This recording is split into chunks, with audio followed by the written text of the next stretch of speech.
Welcome back, everybody. I'm Frank Boucher, your host, and for the next 2 hours, I said my name quickly. I'm Frank. And yeah, for the next 2 hours, we'll have some fun today. We code, we do some C# web project called 2D6 Dungeon App. It's a little application that we've building for a little while. And we're getting closer to have like a playable demo on the last stream. Oh, where is it?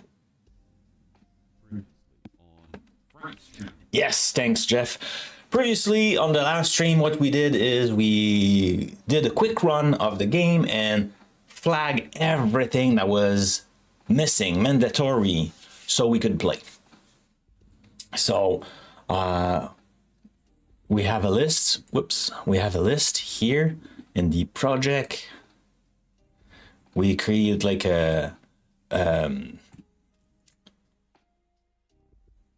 what's the word I'm looking for? Milestone. We created a milestone. Like it's tiny. Frank, we cannot see. We created the milestone 0.2. So we tag everything that must be there for a playable demo. And that's what we work on today. So try to resolve all those issues. I think the next one, well, what we decide will be the next one is the option to delete adventure and adventure. So I think that's what we'll be working on today. Because if you play, you will create new game. So like having the capability to delete them, to clean up your stuff will be good. And if I'm hosting the solution, so everybody just can jump and like use, I need a way to clean it up. Maybe I should just like drop the database and respawn it though. But anyway, so I think for like a playable game, you need to be able to delete your games. So that's the plan of today. Also this week, part of the show and tell, I published this blog post. So let's share that quickly. Oh yeah, I need to start the stream with this. So now if you do the drop, exclamation point drop like this, CB, our chatbot, will be able to track your score. CB, this is our friend here. It's looking after the best score and stuff like that. And at the end of the stream, we have the grand finale result, and that's share. So yeah, so this blog post that I share, it's like a few weeks ago, I share another blog post about GitLab and building a CI/CD, so a pipeline that build your project, check for security, check for best practices, for secrets, and run your test.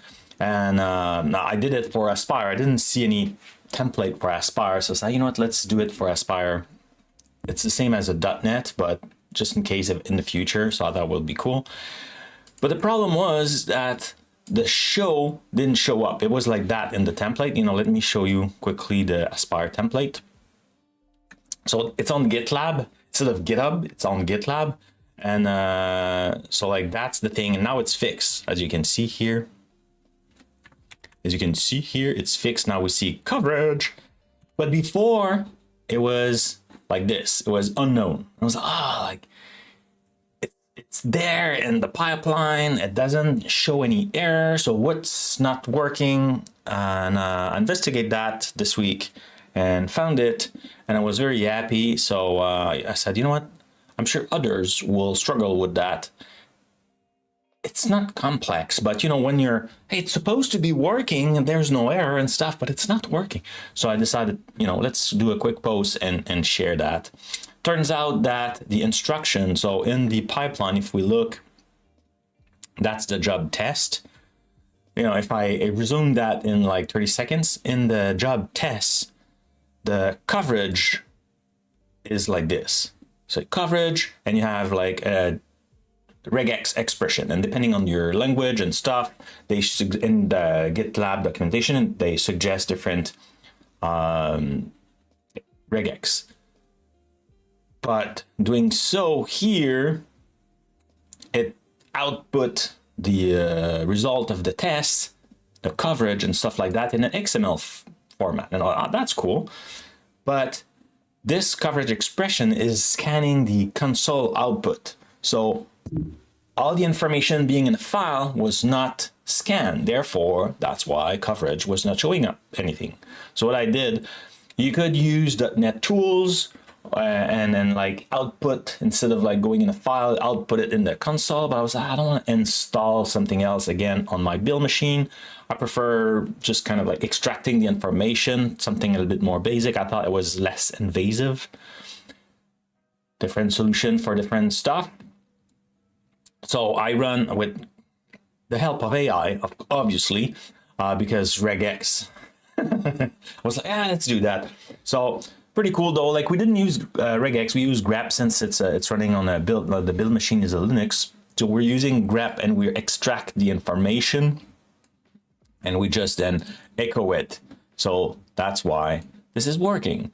And now in the first page, the main README, we have the coverage showing up. And in the pipeline, you also have the coverage. I know the image is small for you right now, but it's working. So yeah, so I did that. So let me share the URL, or I should do notes.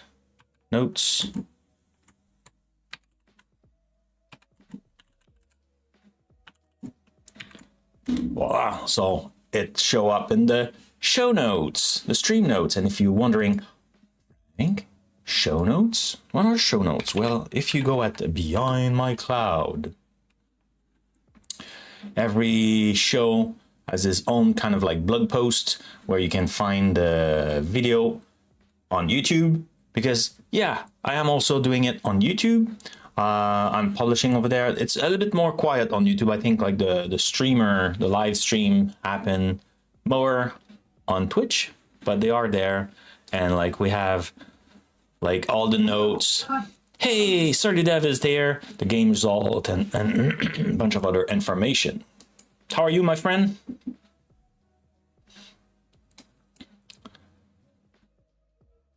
So that's about this week work. I did great progress working on Keycloak also. I want to share that. Working on Keycloak. It's a login to access management and stuff like that. And with Aspire, so on .NET, you could like your kind of like a multi-services Docker container stuff. You could just say, hey, I want to Keycloak container, and you could use that in your dev environment. It's super easy. And I was like, okay, what if I want to deploy? What if I want to run an app and have that? So I was able to run that and expose it to internet using Cloudflare tunnel and stuff like that. And now I'm trying to have an app use this, but then I'm struggling because now my app is kind of like done with a Docker Compose that include a Keycloak, but I don't want like an instance of Keycloak for each app. I want to use one central. So I said, oh, maybe like, I don't need that. I need more like a Docker file. I don't know. So I need like, I was there yesterday. And yeah.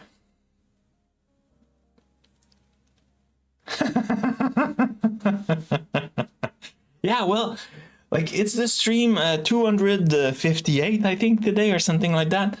You've been there for a long, long time, so that's why I decided, you know what, we never met. Not even sure I know your face, but yeah, buddy, whatever. If you're uncomfortable with friends, I can call you buddy. But I know you're not digital, at least. Well, do I know? I don't know.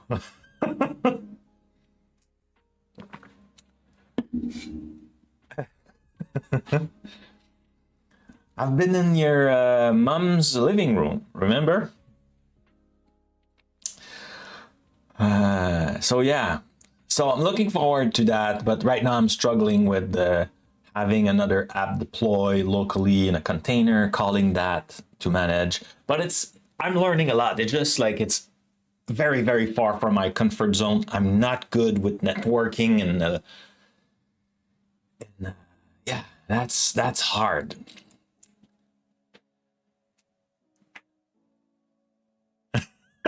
You could be very advanced AI. Yeah, maybe. I have good news to share. So, you know what? I found a job. Way!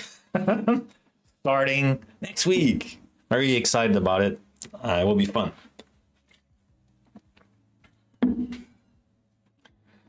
So, that'll be fun. Okay. I should have fixed. I'm like, I see all my my contour and like my shirt, just not my shirt, my t-shirt coming like all kind of like noise, not perfect black or whatever, and I'm like, oh. Ah, cool. I will think about you then. Wish you luck. Wish you luck. In-person interview. I did not do in-person interviews. Did I? I didn't. For that one. Only Teams call and Meet call and Zoom call. A lot of virtual interview. No, it was nice though, because sometimes like it's a pain to go an hour someplace, 30 minutes, come back, and like didn't work. What it used to be like that though. And sometimes what I like about the in-person interviews or so is like you have a glimpse of like the office. So like the vibe, how people are all stressed. It's very talkative, like, you know, people are working together, or like if you know, I'm guessing though today though, like most offices are kind of empty. It's a bit sad. Even though I like working from home, I think it's sad that the office are empty now. But yeah, I've been working from remotely for 10 years, so yeah. Okay, let's focus on the job of the stream, and it's working on option to delete adventure and adventurer. Did we put anything else? No. Should we? I think we could create. We can manage them separately. So I think we'll create sub issue, just like, hey, delete this and delete that. So this way, it will be easier to scope. I think we'll do that. Yeah. So let's create.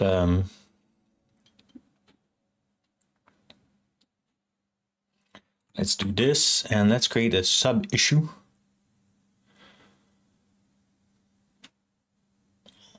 So.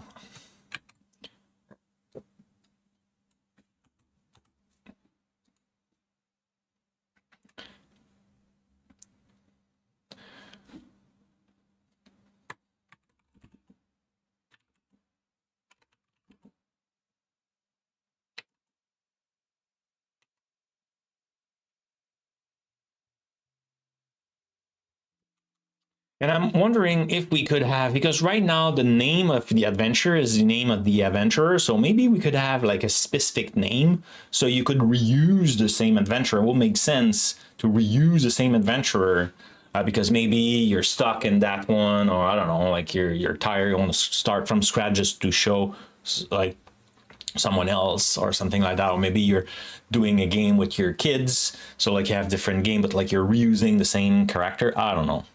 So maybe we could have a name.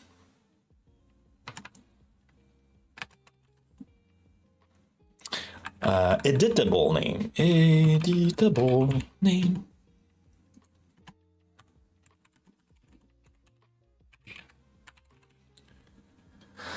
An editable name. Voila. So we created that.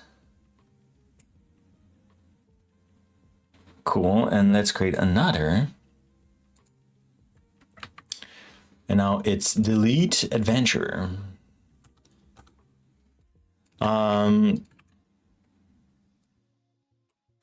Yips.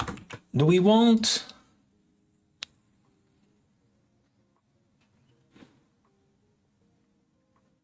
Yeah, let's keep it that way. Like we want the bare minimum right now because I was thinking, you know what would oh my god. Let's let's start again. What I was thinking is adventure. We could say, hey, duplicate that one. The reason would be to have different save point. But that will complexify everything. So, you know, like you could say, oh, before I entered that, you know, let's do this. But later, I don't think it's like it's a requirement. Today I need to focus on what we need.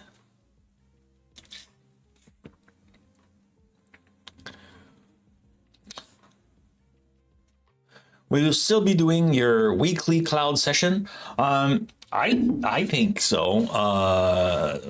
I think so. I like this has always been my time, my session. That's why it's only 2 hours because like I wanted the freedom to stream about whatever I want, even though I was using what I'm learning here.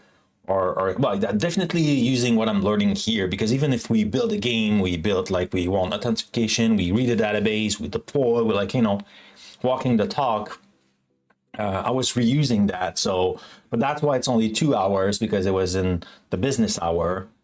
I would do it in a different time, but that's when my brain is strong in the morning.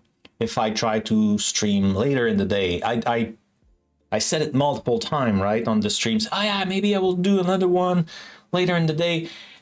And I'm just tired. Like, I could stream, but I don't think I will have enough energy. I think I will be more like kind of like, you know, doing stuff because I code in the evening. I like to code in the evening. Even more if there's a breuvage, some kind of like stuff to drink around, like, you know, chill and stuff. Maybe I could do that. I don't know. But yeah, so I think I don't see a reason why I would stop. And we'll integrate different stuff also, I think, moving on, because, you know, I want to learn on the streams things that could be used. So depending on like what I need to do, I'm keeping it a little bit vague just because, you know, I just want to make sure like I'm not over promising, but yeah, I don't see a reason why I would stop streaming. And AI will still be part, .NET will still be part. I'm guessing will be a little bit different language getting in, because language is not the focus on my new adventure. So yeah, we'll could play with Python, we could play with JavaScript, we could play with a bunch of stuff. Though I have so much more experience in .NET, so I think .NET will still be around. But yeah. Okay, should we start with? Oh, one thing I want to show. Yeah, it's true. I was doing some cleanup, and I found. Well, let's go. Let's go here. I found this sticker. I love to. Will I be able to show it on the screen? No. Can I? Yeah. So I love stickers on my laptop. And so I think this for a 2d6 will be cool, I think. And it's a double 6. So I think I will put it there also. Or maybe I should put it on my new laptop. I don't know. Though I feel like that should be on my personal laptop. Okay, so should we start the lead adventure or adventurer? I think we start with adventure.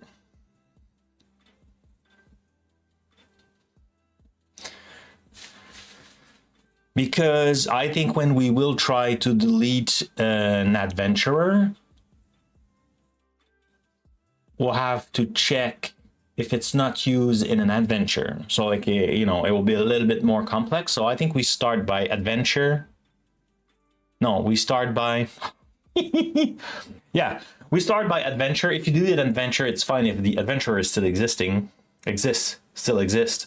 But if you delete an adventurer and it was used in an adventure, then you're screwed. So we'll start with the adventure. Yes. Cool. Oh, and one thing, I did start my VS Code, but I said, oh, I'm not sharing my screen. I did start my VS Code, but so assign it to myself. Project.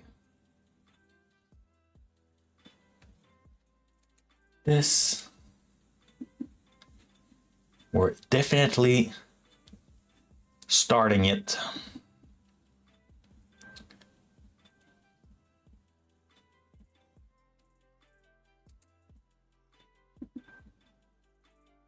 Cool.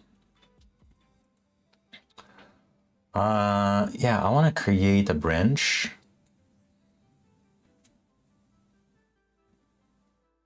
From VNex.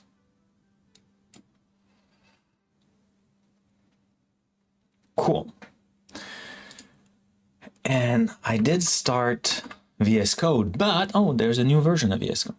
But I said I wanted to use Rider. Though I did also install, yeah, so JetBrains Rider. But recently I also, was it on this computer? What's the other one? Cursor. I was very confused by it. Though even though it was looking exactly the same as VS Code.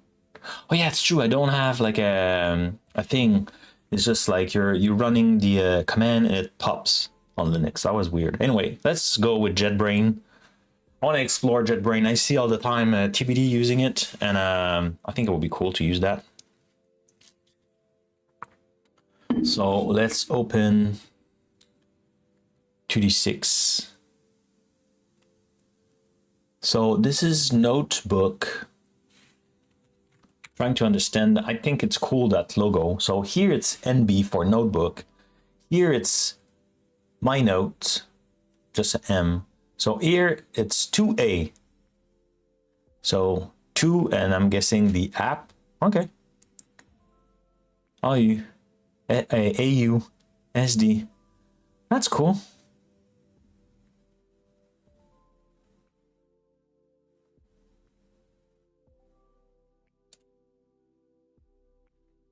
Whoops.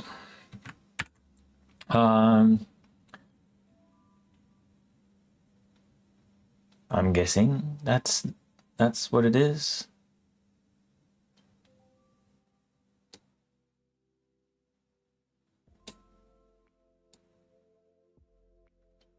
I don't know. If TBD was there, he could told me, look, well, maybe he's already dev, you know, like, should I open it as a directory or should I open the solution? Let's open the solution. I don't know.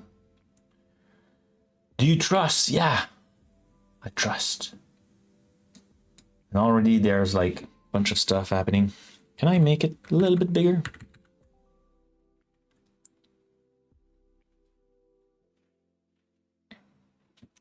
It's tiny. Indexing. Non-commercial use, definitely not commercial use. Do you see on my screen? I feel like a part is missing. Is it? Oh no, it's not. It just, I'm in front of it.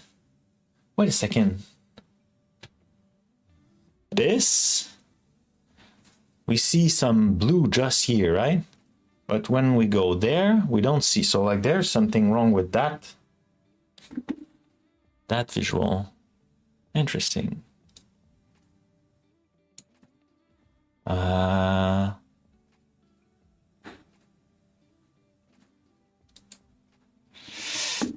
Let's fix that. Game capture, nope. Where is my, this one?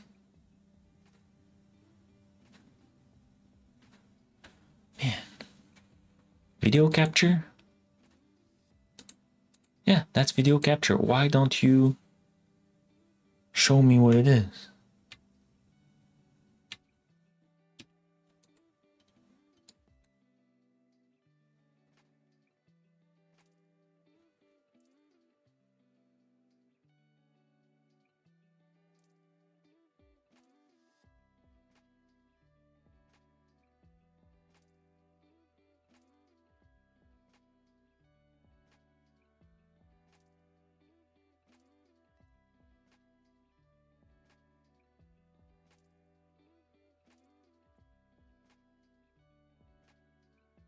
Doesn't look like I can move it. That's weird.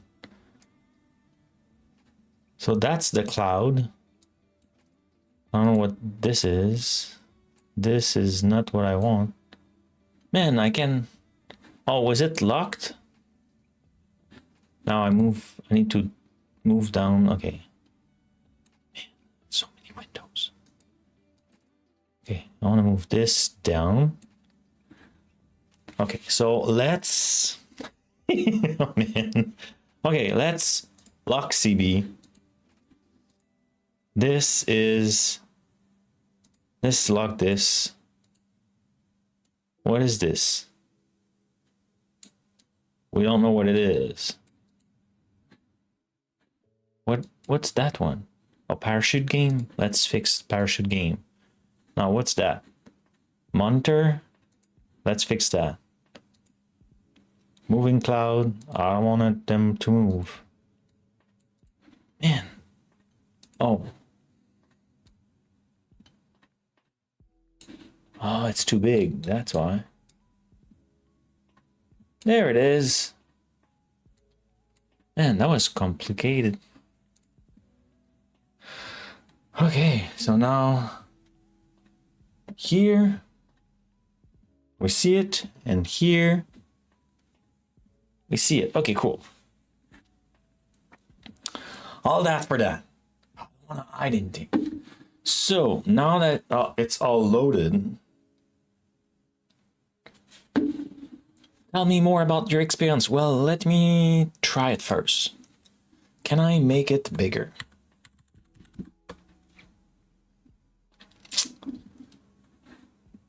I want to make it bigger.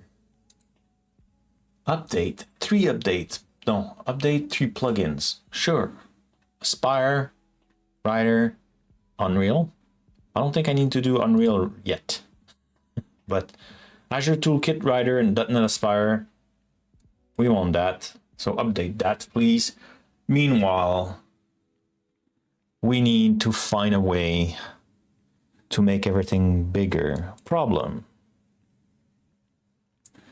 Your solution contained dependency Aspire that is supported by plugins. Yeah, but we're updating it right now, so I won't touch anything on that side. So that's my solution.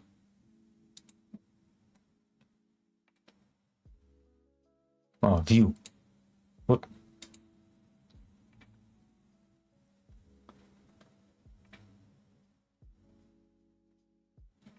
Current 100%. Let's go 120, could be bigger. 150. 150 feel like a little bit more readable, I think. When I'm streaming, I like stuff to be big when I'm streaming. Could be even bigger, but let's use that for now.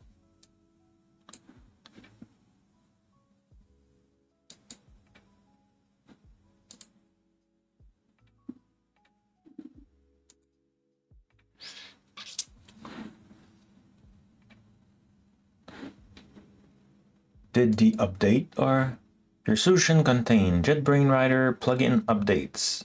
Restart. Okay. We'll get there. And there they are. And I should jump with everybody.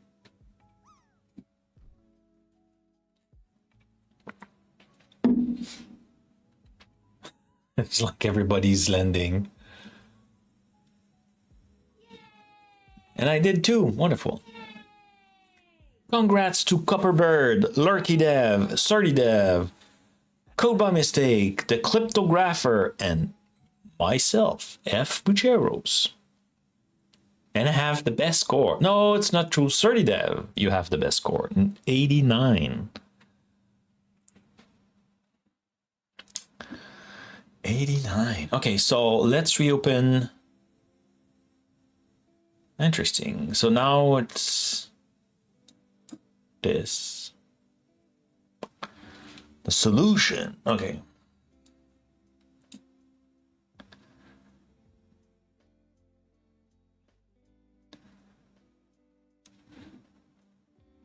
Plugin update install. Azure Toolkit. That's cool. I like that. I'm hiding it though. Let's go in the other corner just so I can show you. That's cool. I like this. You know? You see what's happening. Okay, so there was a thing here says problem. We saw that earlier. Problem. Show me the problem. Why don't you show me the problem?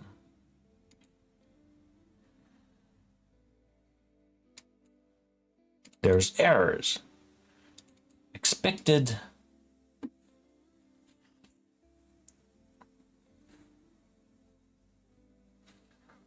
Oh, you don't like spaces at the end?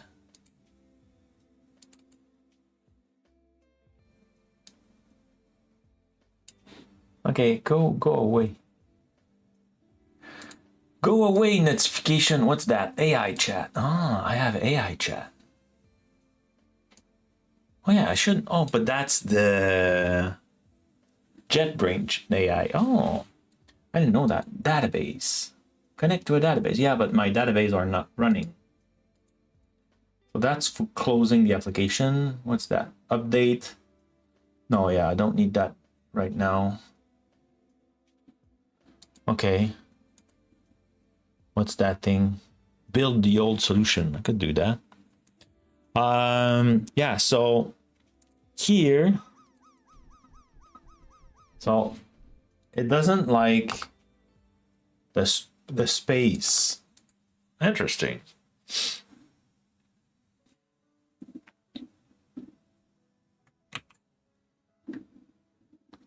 Honestly, I really like the team. I think the code is really easy to read compared to VS Code. So, but like, so I'm guessing I didn't pick the good team in VS Code. I just want to. So I didn't configure anything. Service analysis, elevate your code quality with Codana. Okay. I should have Copilot also installed here somewhere. Though we don't need it yet. Let's just run, debug.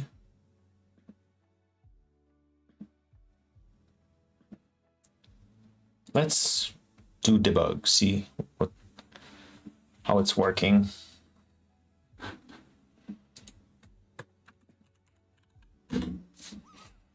It was so hot this week. We had like a temperature higher than 30 all the time. And today it's dropping to 15, I think. Yeah, now it's 17.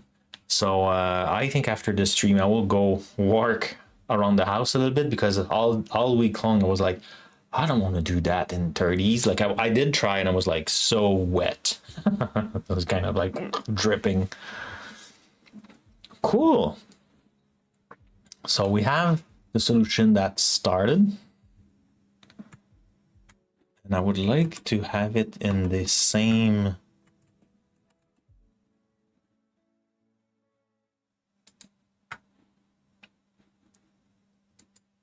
Okay. So I would like to have it. Great. in one. That's interesting. I didn't click anywhere and it opened this. So we have everything that runs. So we have our database. I wonder if we could connect to the database.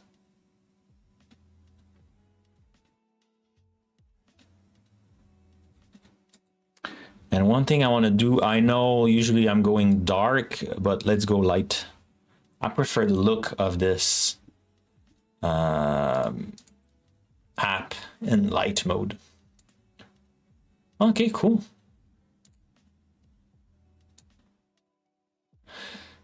So we need to change that. That's a problem. Like we don't have any. You know what? Let's create that. It's been bugging me.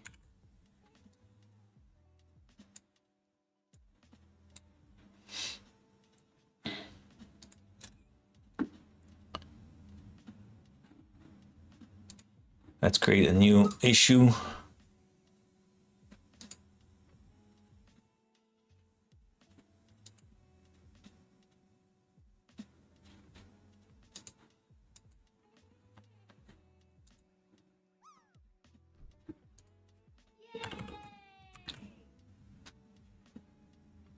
Congrats, the real Shirley Butt.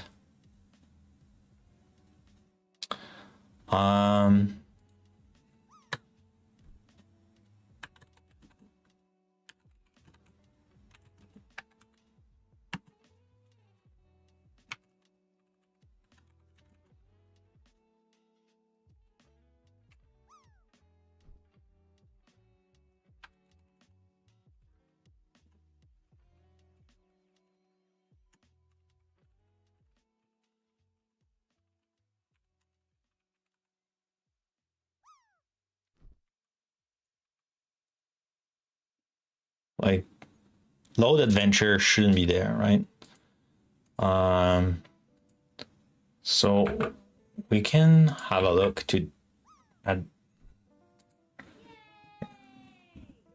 Jeff's hat is landing too. Let's work on that right now since we don't have any and we could include that in the other one.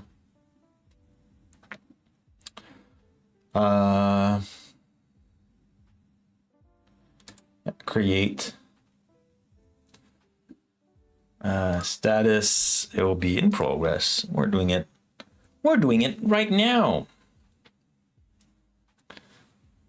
Oh, do we go with agent mode? Just assign it to Copilot. That could be cool. Assign it to me. I should assign it to Copilot and just like, hey, fix that. Oh, do I do that? That could be cool. Okay, so yeah, this is on the home page. So let's have a look. To the client, web client, we go into the, is it big enough? Can you follow? Sure, Dev, are you still there? Or anyone? Do you see, like, can you give me a thumbs up if it's big enough? Otherwise, I can make it bigger. I just want to make sure you can, if you are interested. I'm not asking you to read all the time, but like if you're interested, is it big enough so you could read? Let me know. And if you're watching on YouTube, let me know. And if you're watching a recording version, add a comment. Text good, thanks, Frank. Or like, that's too small. Please make it bigger next time. And I will do. I just don't like when I'm watching stream and video that I cannot read stuff. Hello, Frank. Smirking squiggly. Just dropping by my side. Is it big enough? Smirking. Hey, text, can you read it? I'm not expecting you to follow me all the time, but looks good to me. Cool. Thanks for the feedback. I'm always worried that it's not big enough. Okay, so we want to go into the component and it will be a page, I'm guessing. And it's been a while since we did that. So in the home page, yeah, so if save game equals 0, What?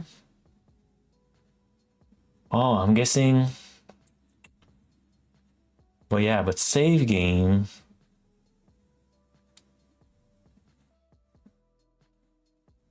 Okay, so we are going for the... Okay, so let's put a breakpoint here. And let's run again this page. Cool. It's equal to 1. We have a save game? Really?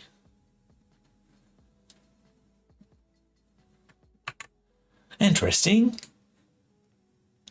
Then why we don't see it? Let's go into dab for that. No? No dab? It's not accessible?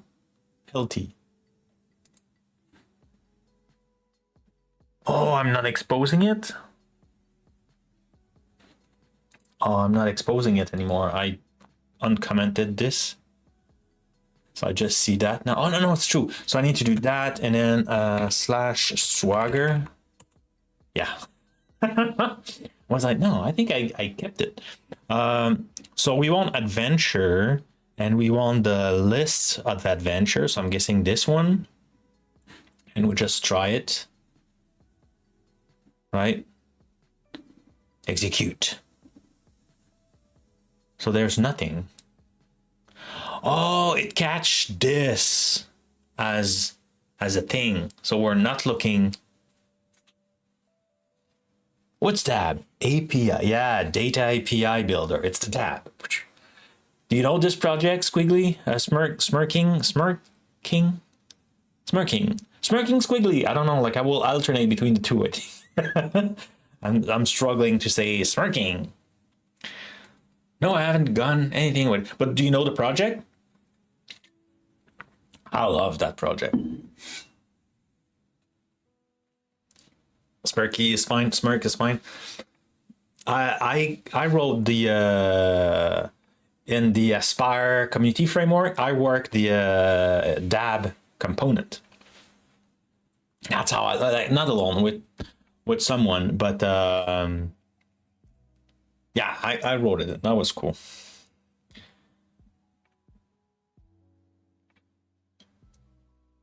Yeah.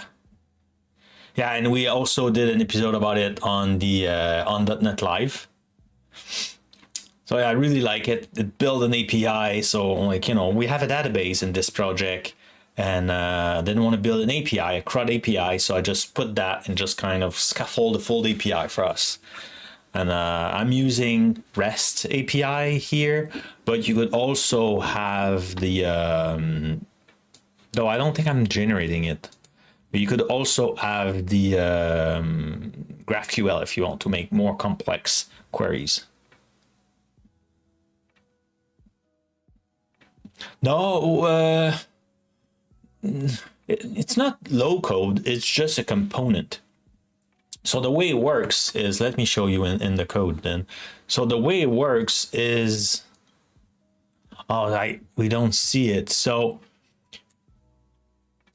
you provide a configuration file. It will be a JSON document, right? Like, you know what? Let's open VS Code. And I will show you in VS Code. What's that?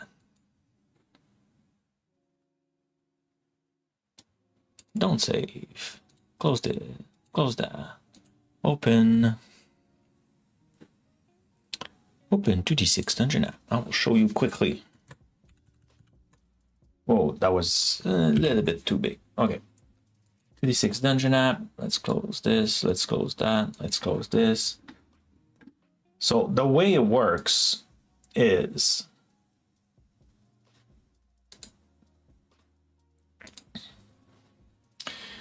you have, and that looks good, like big, but you have a CLI that you could install that will spit out this for you if you want.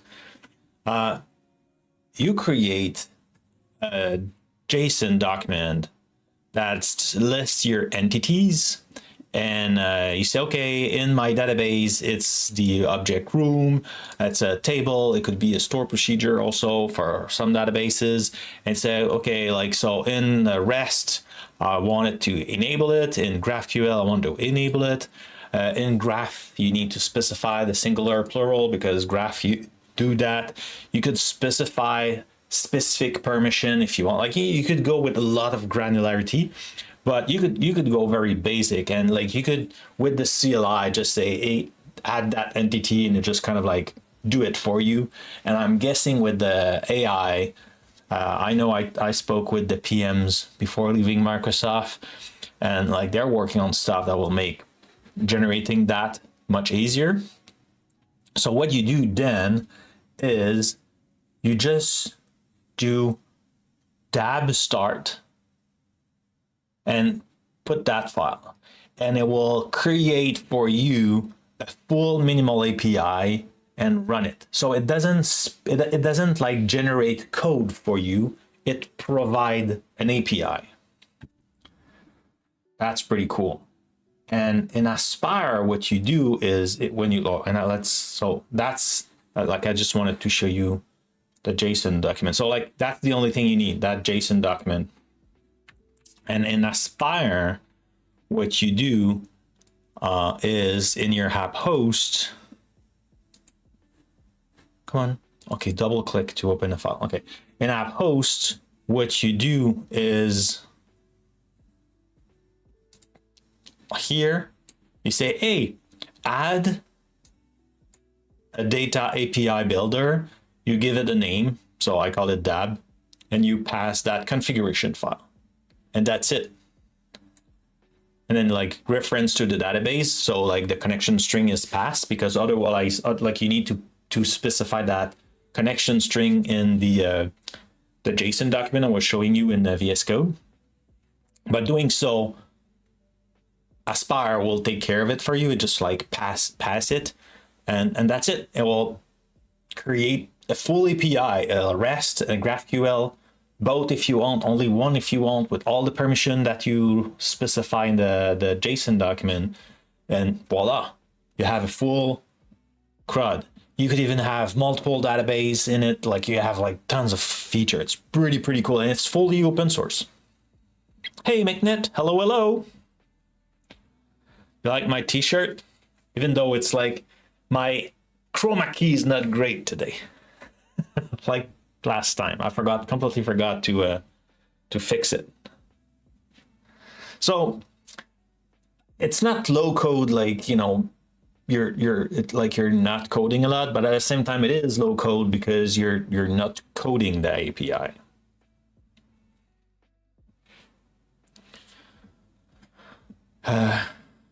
Yeah, like any connection string, you know, if you could connect with it, it will just use it, and it builds like it's a data API. So like it create like kind of a CRUD thing. Though with GraphQL, you could like have multiple tables in it. Like GraphQL is definitely more advanced query that you could like set up. Otherwise, with REST, you have like, you know, your entity in the get, put, pat, you know, like CRUD style. But I didn't code anything of that. And I, for my purpose, I was like, well, you could just do like access everything, but it just create everything, and you have all the docs that create and stuff. So I love it. Documentation is great. It works with so many databases. And the beauty also is you could run it in a container. So you have your database, you will just want a thing and you want to run it, you don't want to install anything, you just say, hey, Docker run and pass this if you want. Otherwise, you could totally run it. But I really, since I discovered container for a dev environment and stuff like that, my database when I'm developing is always, or each time I can, in a container. So yeah. Pat equal update. What? Patch. Where do you see patch? Like that. What did I miss?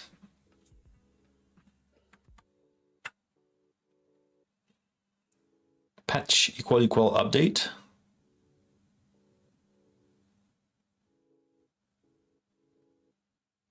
Oh, patch. I'm guessing is that update or yeah, or create. I didn't know that. Like most of the time I use the get with an ID, the get without ID, I use the post and I use the delete. And even sometime, like most of the time, the delete is a post because I prefer doing soft delete. But yeah.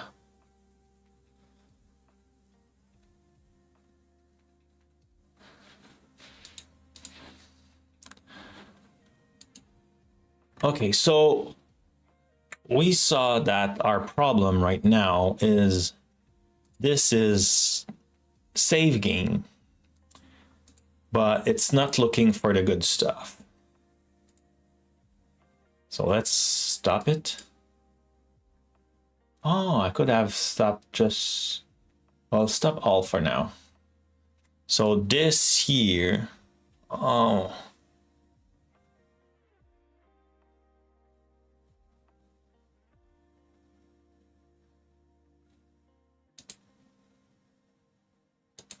Okay, so it's in this that I'm not returning. It's this thing I'm not returning the good thing. Okay, so let's go here. Let's go into inspect. No, I want to go where it's implementing. You have an option for that?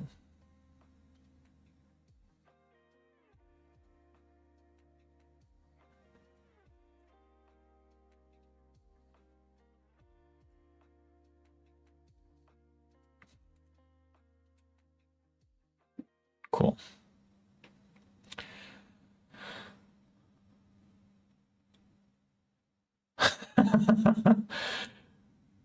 What? Get save game count. To do, implement a save game in the database. We did implemented that, but interesting. So I'm always returning one?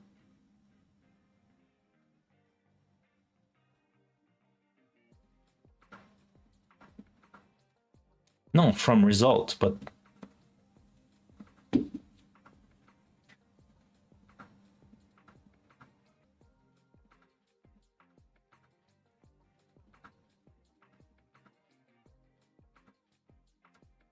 yeah, that's not implemented at all.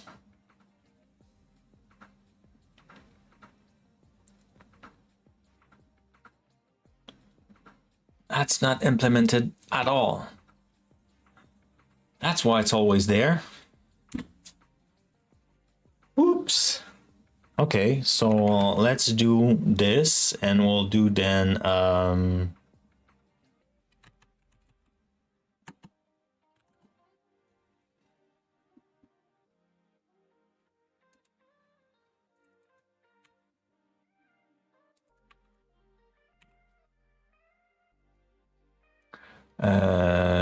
game.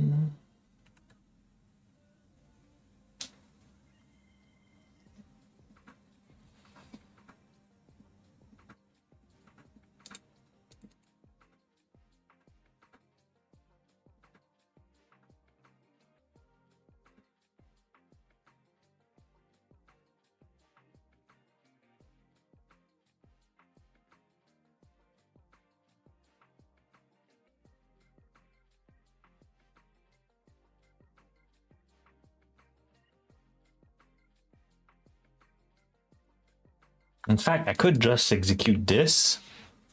Yeah, let's do that. Right?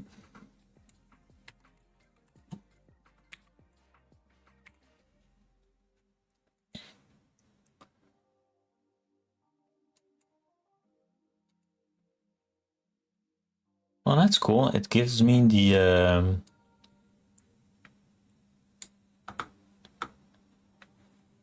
okay. So now I have this. So now I could go games dot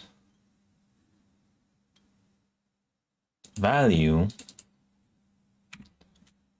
that count.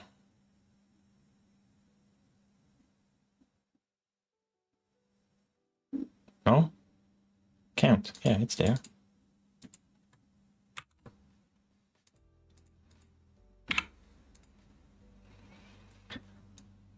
That's more like it.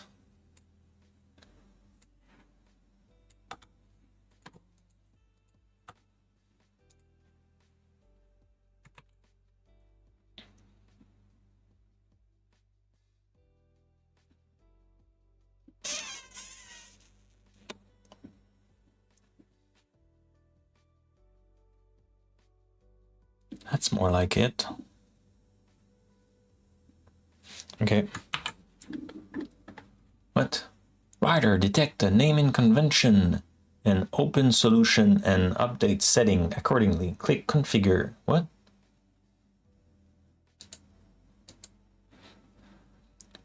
Rider, detect naming convention in open solution and update settings accordingly. Okay, well, sure.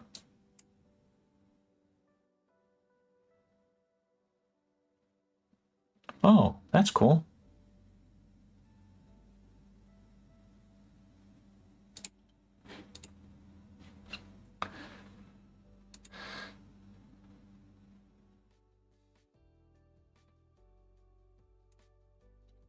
Oh yeah, and okay, so if it's null,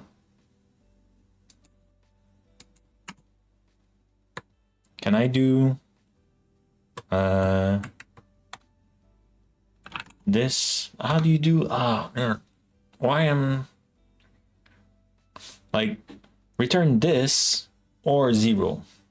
Like if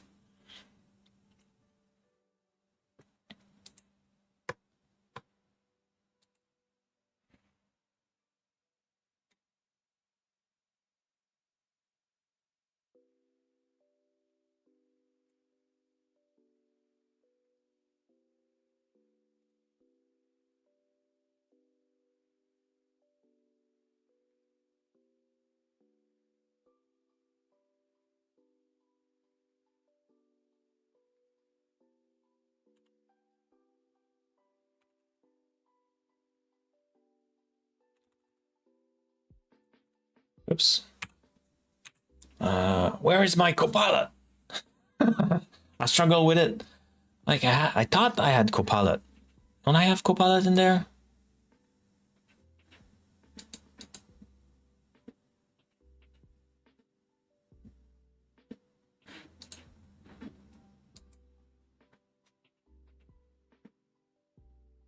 JetBrains AI.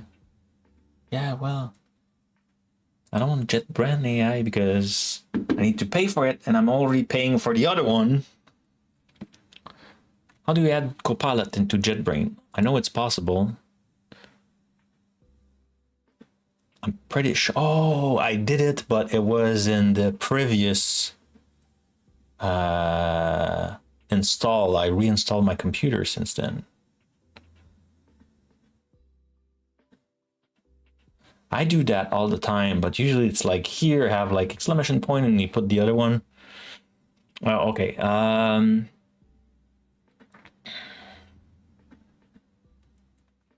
Tools, I'm guessing tools.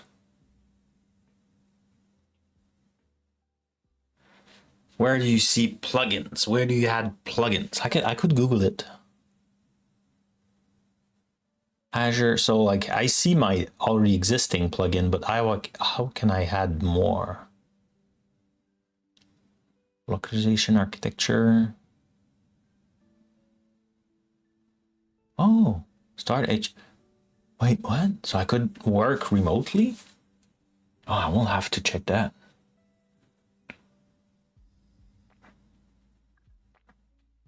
Okay, I think enough looking around. Let's do this and oh,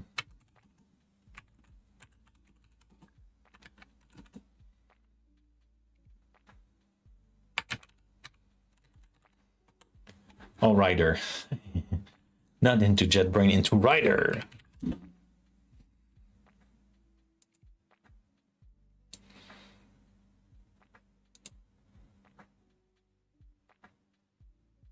Okay. So file setting plugins. File settings.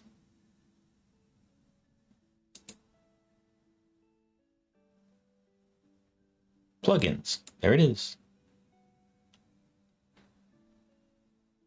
Cool. I want to see GitHub Copilot. That's what I want to see. Got it. So I want to install this one. Third-party plugin. Yep. And GitHub Chat Explorer. What's that one? Can I maximize this? Can I make it bigger? Yeah, I can make it bigger. Oh, Mustafa. Yeah, no, I'm not. I'm just doing the official stuff until I know more. Restart the IDE. Let's do that. Start. Yeah, I thought like in VS Code, in Visual Studio, you could do like just like plugins, I think, or something like that. No, I don't know. I was expecting it to see it somewhere else.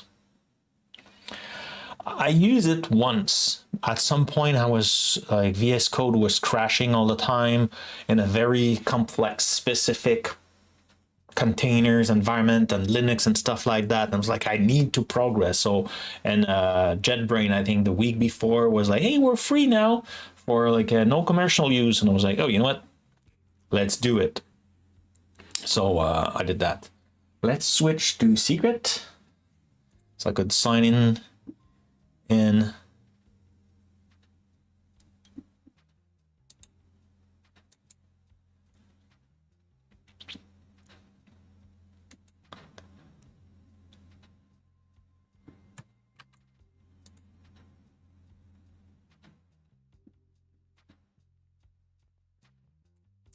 Oh yeah, I was saying even where I'm living. Well, like it's the area. I told it already multiple times. Cool. Okay, now I see it now. Okay, let's go back to so yeah, so it is magnet.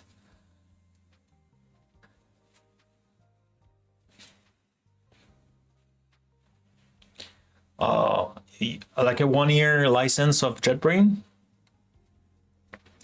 It's just that for me, as a cloud advocate at Microsoft, like using Copilot and all that was making a lot of sense because then like I could bring back feedback.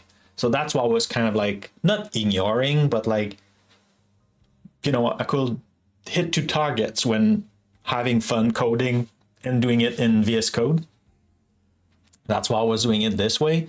And like when I wanted to use like a more advanced code editor than the VS Code, I was doing the Visual Studio, the big one, the IDE. But Rider is pretty cool. But now that I'm not at Microsoft, I was like, you know what? Let's experiment even more. And maybe I fall in love with Rider. I don't know. I was sharing it earlier with Sorry Dev, but I found a new job. So I'm starting next week. Very excited about it.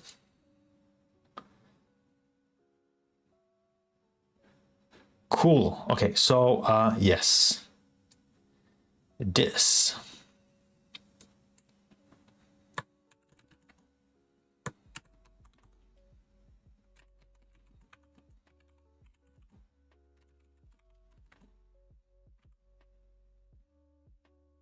Oh, I even have my model available. I have all the model. That's cool. Thank you. Very happy. It was a long process. Oh, that's just.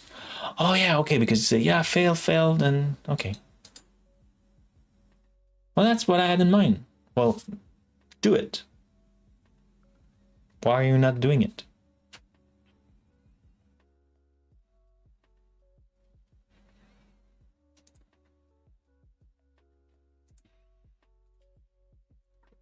Okay, so it was, so question mark is if, and exclamation point. You know what? Let's do that.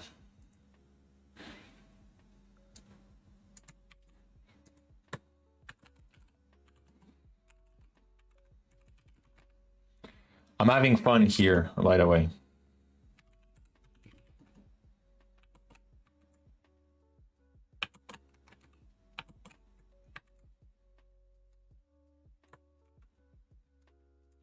So my question is, what's the difference between exclamation point and interrogation point and those things? I think the exclamation point just kind of like fail if this is null, and the other one is like a condition. It's a if, and then like it will kind of a coalesce thing. So let's see what Copilot says about that.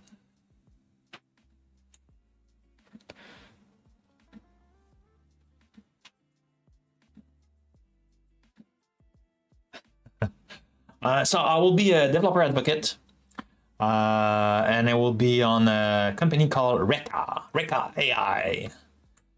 So I'm not sure, Reka.ai. I need to ask like how they say it, because obviously I'm saying it with my accent. So it's really cool API AI company that provide AI services. You could use them also if you want, like in their website. But like there's like a different API for vision where it will analyze picture or a video, and it will even edit a video, so you could make like a shorter version of your longer video. There's like research where it looks through the web, or a list of document, or a mix of both. Like a lot of very cool features. So I will be not sure exactly of like what will be my first focus, but I'm guessing like creating proof of concept workshops, helping in documentation. So we'll have some fun with those API, I think, in the future. Okay, so the difference is the null safety. So the A interrogation point use the null conditional operator blup. So if game or game value is null, then it returns 0 instead of throwing an exception. The game exclamation point use the null forgiving operator exclamation point tells the compiler to assume games and games value are not null. If either is okay, so yeah, okay, that's what I assume, right? Kind of coalesce. Oh no, it's not like a coalesce. Is one assume. So exclamation point assume that it's not possible. It's just to avoid having. It's when you're. Okay, yeah. Okay, cool. That's kind of what I assume, but I didn't explain it correctly. Okay, so we fixed that, right? So now if we go back into home, this will always be like 0 or name, and yeah, so we should have fixed it, right? Oh, I should have said debug instead.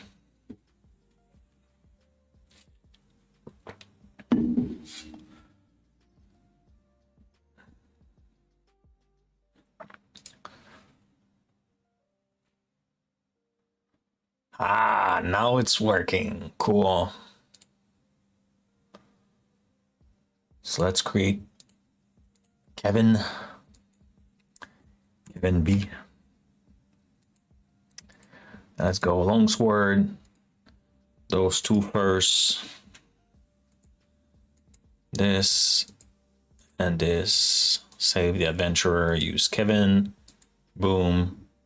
So if we start this and we go back here, now we have to do it's fix. Yeah.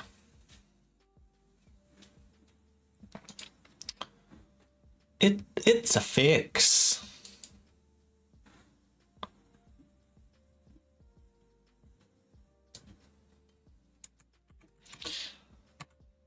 Yeah. Oh, that's a lot of file. Did we touch all those files? The git ignore? What?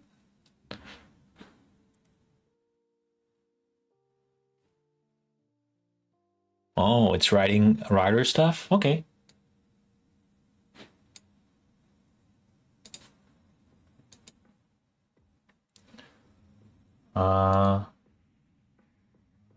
What's that thing? Idea? Name? What's idea? What's that folder? I'm guessing it's like a... What's that stuff? Index layout? It's Rider stuff for sure. Idea?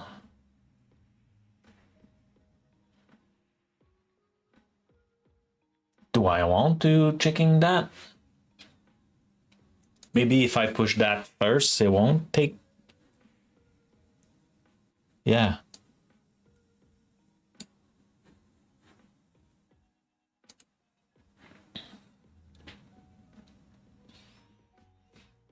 So I want to push that for sure. The three others, I'm not sure.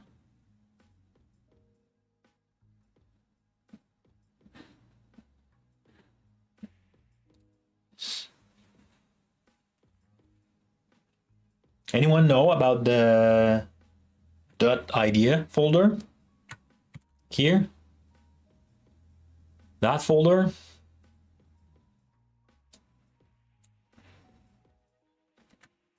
Do I want to check in that? Like, I don't see, like, that's the name of the solution, I think. That's kind of some config. I don't know. That's what is open. I don't know. TBD, where are you when we need you? Okay, so I have those three files. Let's use Get Kraken AI to update the save game count and use adventure previews.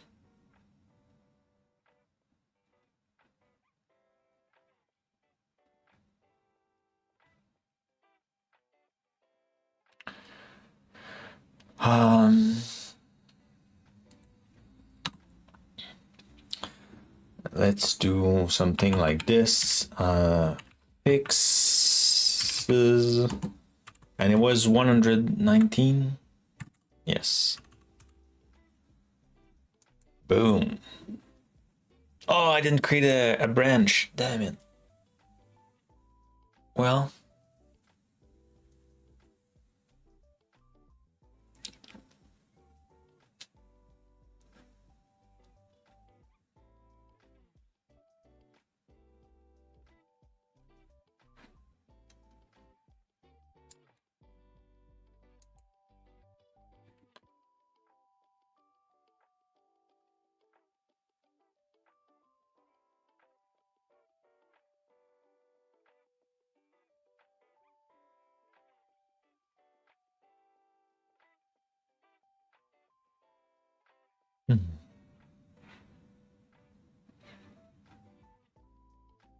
If I do this, double click on that, will it work? Cool. And now I could do this.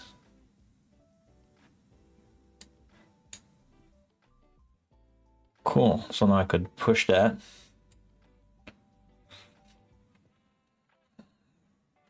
Excellent. Okay, so now what we need is to be able to delete adventure. And also, we need to check if, instead of, so here we have adventurer name. Instead of adventurer name, we could just say adventurer, save some space here, and have a name for the adventure.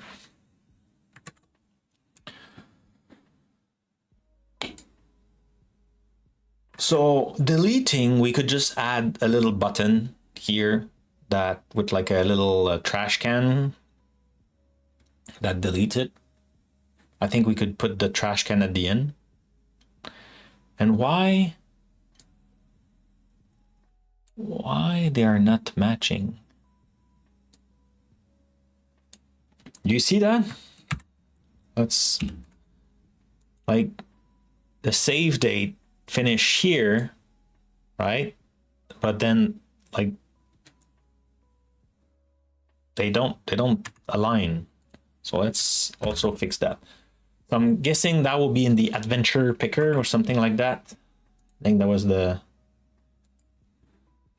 what I said. So page,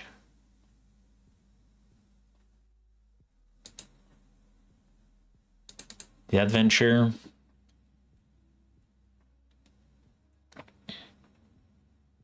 Yeah. So I have the control adventure in it, an adventure picker.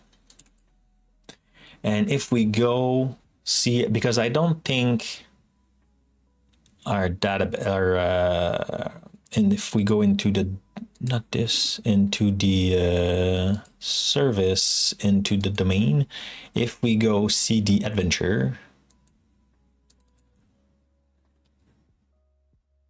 yeah, we don't have a name. Though name is not good. I think its title will be better.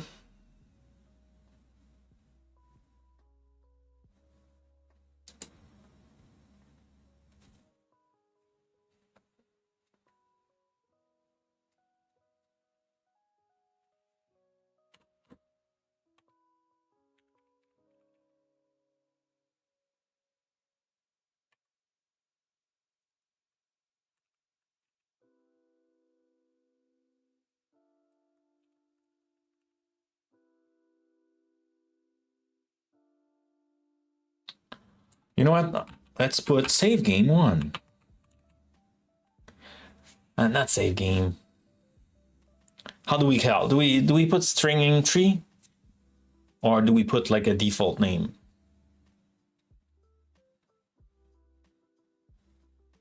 We could, when we create one, we could put nothing and by default put the name of the adventure and add adventure.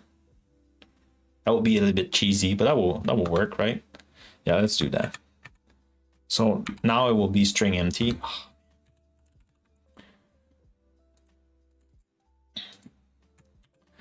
But then when you save,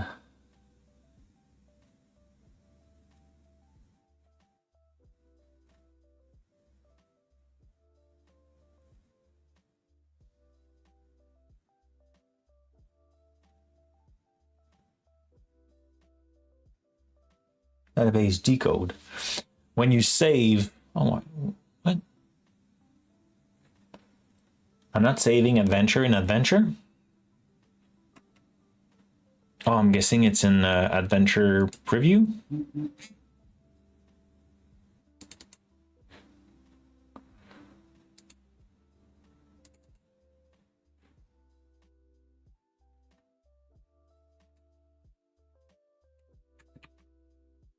So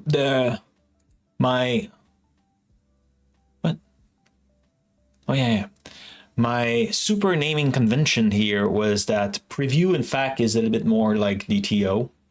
So it's the data object.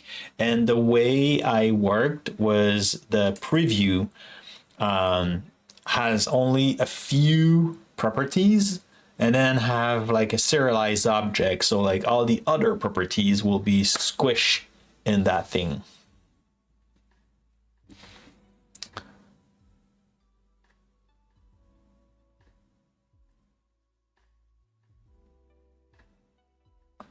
Okay, so let's not put that right away.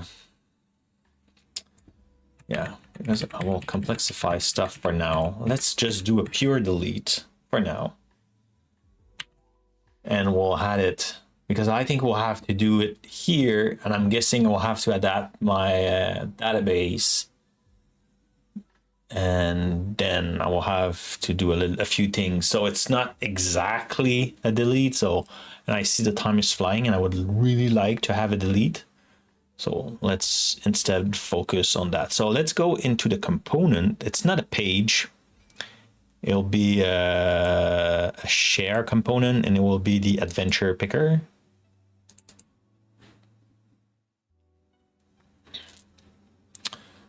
So there it is. So I said we remove this to save some space.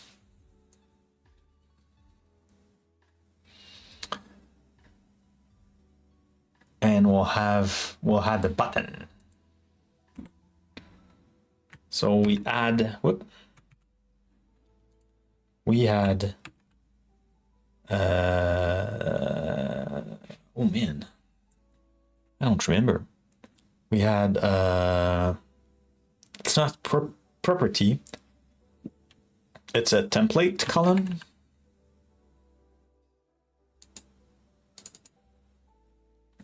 Is it how you call that?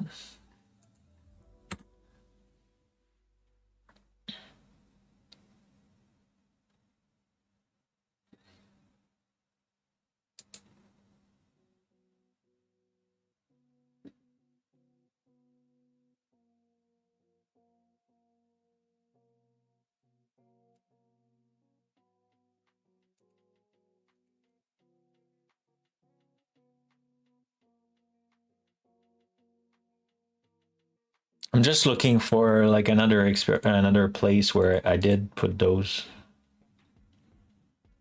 Creature picker. Combat turn. I don't think, no, there was no grid there.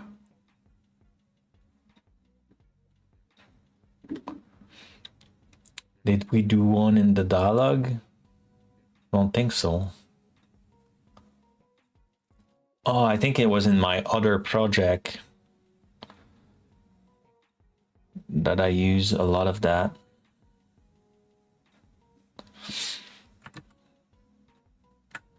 One other thing we could do is go into Blazor. Oh, it's Fluent UI Blazor. Yeah, let's go see the doc. Or if we cheat, we could go GitHub and see note. Whoops. See Frank repos.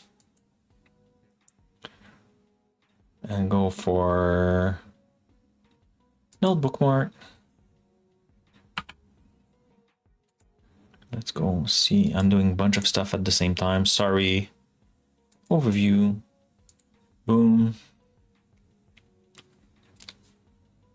What will be the fastest way? Okay, getting that. Typical. I want buttons.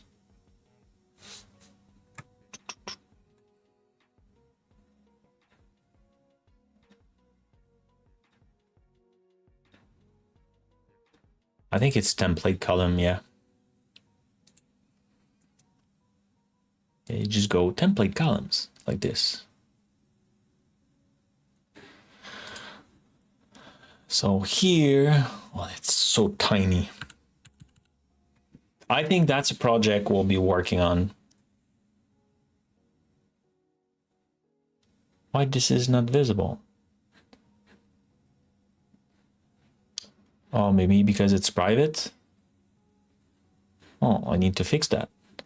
I need to go into the Blazor app, into component, into the pages, and it will be in the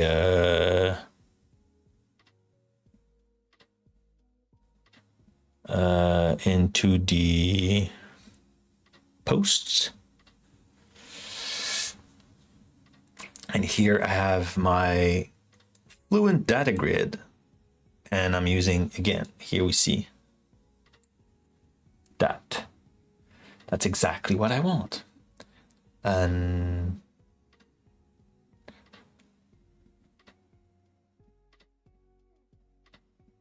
oh yeah, here I even have a, that's cool.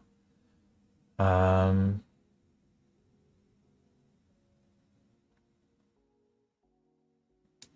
fact, that's what I want.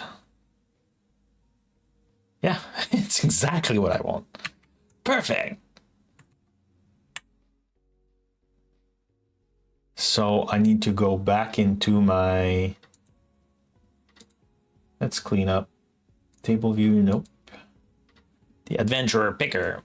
And we want to put this.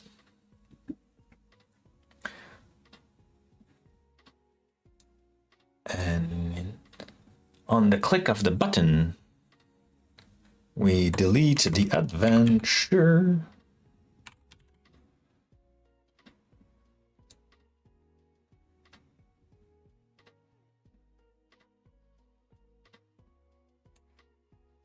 Maybe 20 is too big though. Maybe it will be 16. And a row key here is different, so it's not row key what it is, ID. Cool, so now we need to implement that. Can you generate code? Oh no, I just want to implement this thing.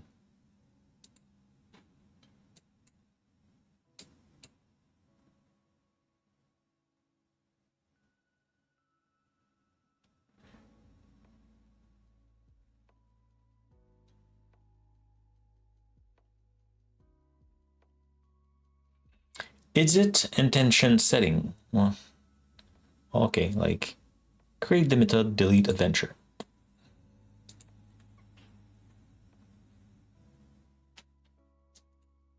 Cool. So now what we need to do is implement that in our client. And also in our table stuff. Hey, Thermal Reflex! Thank you for the following. It's very appreciated. Welcome to the stream. Don't be shy to ask questions. That's the safe place where we have fun, we play with stuff. And today I'm learning how to use Rider from JetBrains. And I love it. It's pretty. Okay, so in the service, I need to go in the service. No, I need to go. All right, I need to go in the service. Yeah, I need to go in the service. So adventure, we need to have a delete adventure. There it is. So we could say, oh, that's what I like. Yep. Do it.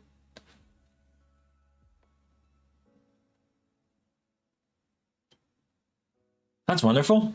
This is exactly what I wanted. That's awesome.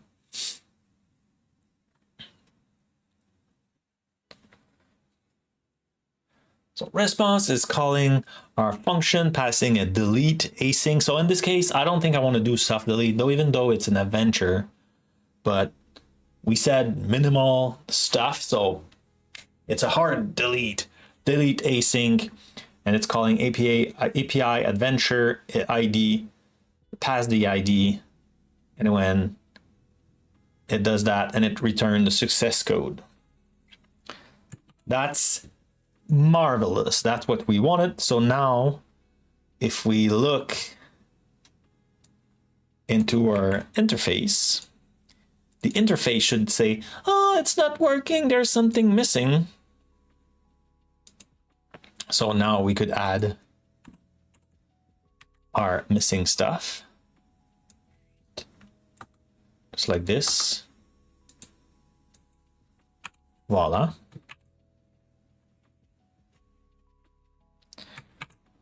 Wonderful. So we have this. This is done. So now in our web client, I think I did implement. Did I implement? How did I do that in this? I didn't do like a client stuff.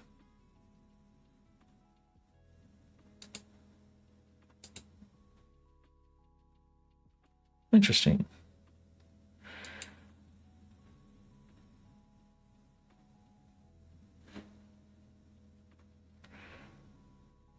Okay, so now we just do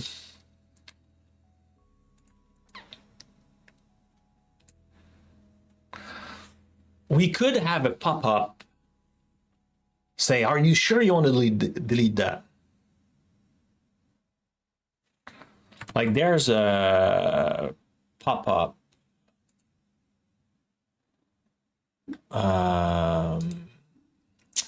there is pop-up there we could use.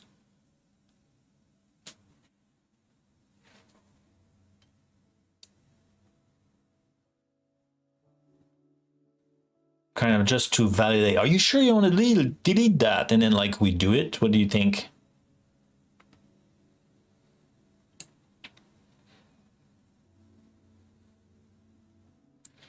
Message box? Is it message box?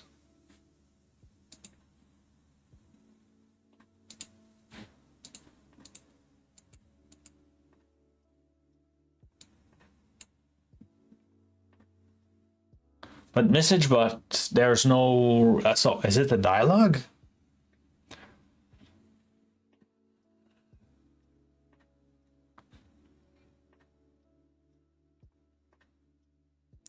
Popover? I don't think popover is what I want. Yeah, no.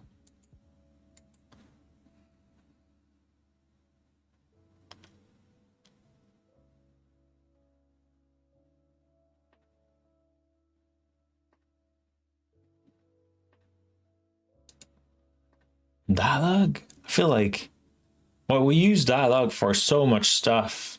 Maybe it's dialogue.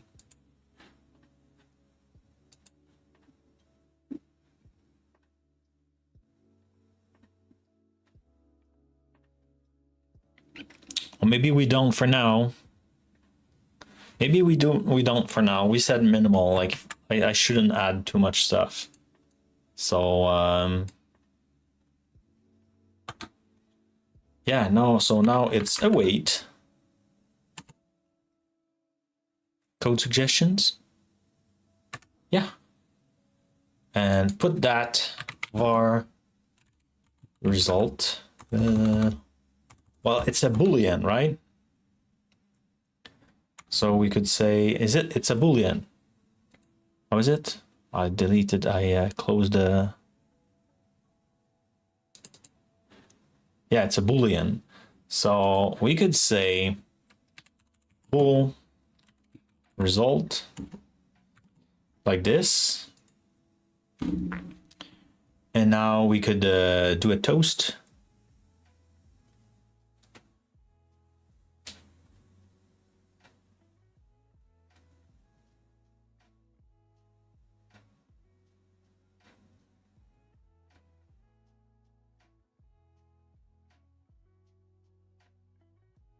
Yeah, I like that. And here, so also here, I want to do a pop-up, a toasting. Oh, maybe I didn't implement it in this one.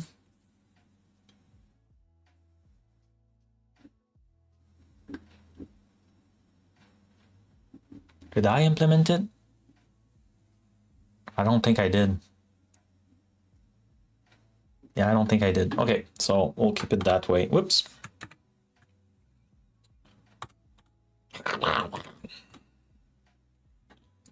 Okay.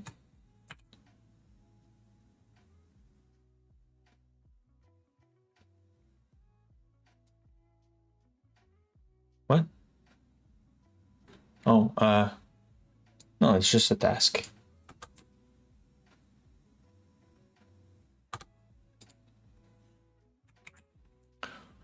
Yeah, so delete if it's true, update. If there's a venture, like fill that.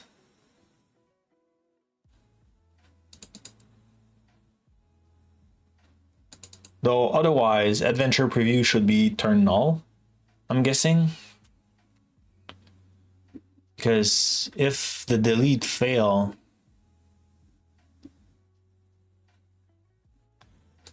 then this should be null.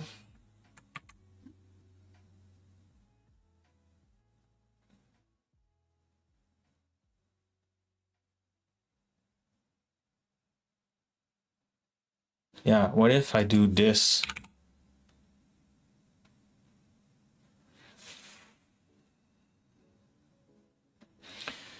So now we learn if we do this, we could do something like null. No? You don't like that?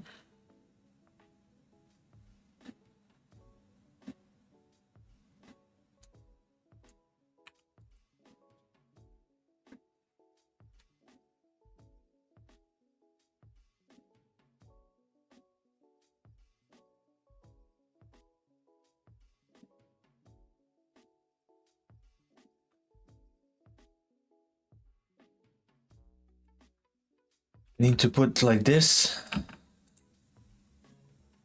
Oh. So like that. No, because it can be null. It was working earlier and now it's not working. Why?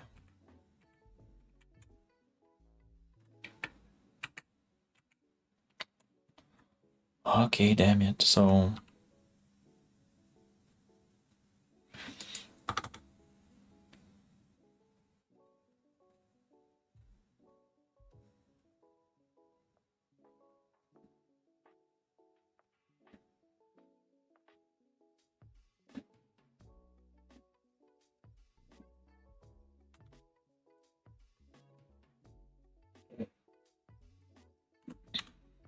okay, let's try something else.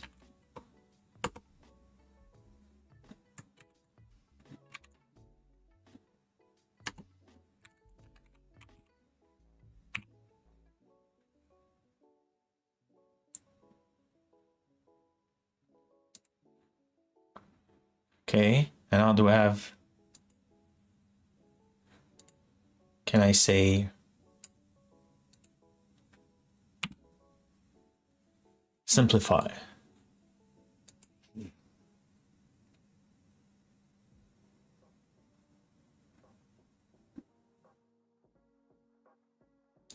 Yeah, that's what I was saying. No, that's not what I was saying.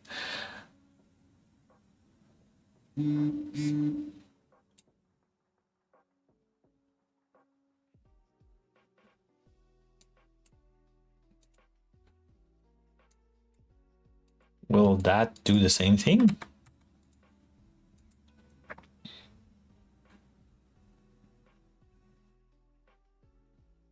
Yeah, so if it's null, I will say, okay, cool. So let's run it. Let's run it.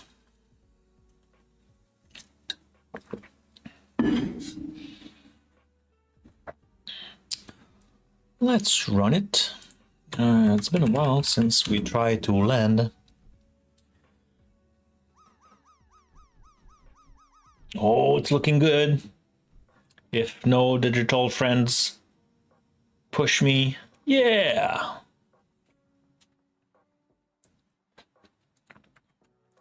It is pretty good. Yeah, I landed. So did the cryptographer, undefined process, and 30 dev. I landed twice today. Pretty happy about it. Oh,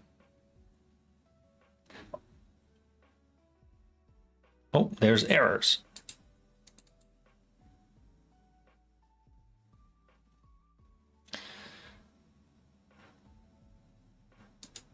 Can I do delete adventure?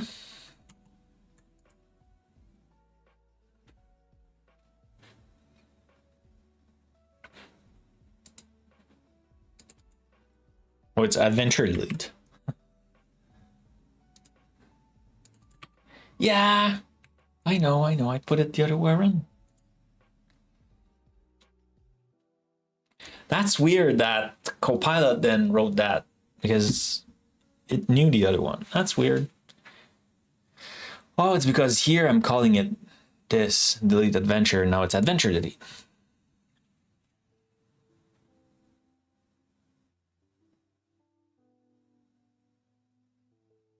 Maybe I should call it adventure delete also.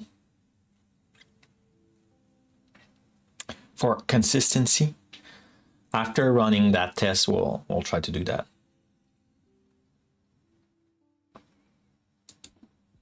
We'll change the name. We don't need a breakpoint anymore because we fixed it. So how do I continue? Is it that? No, not restart. Just want to move on. How do you move on? How do you continue? I don't know. I don't want to restart. I just want you to continue. Or is it this? Play? I'll play here. Play. Okay. New UI. Yeah, I added some stuff. Okay, so let's go back here. Great. So load adventure. Look at that. We have our little not so great looking button. So one thing we could do is stop just the website, put that as 16, change the name of the function, and restart it. Yeah, let's try to do that. So here, that's the web, and that's the web, and that's what? Oh, it's the HTTPS have host. Oh man, what? Stop. I just want to stop this one. Did you stop both? I should have stopped it also. I think I could have stopped it here. Oh, okay, it did stop. Cool.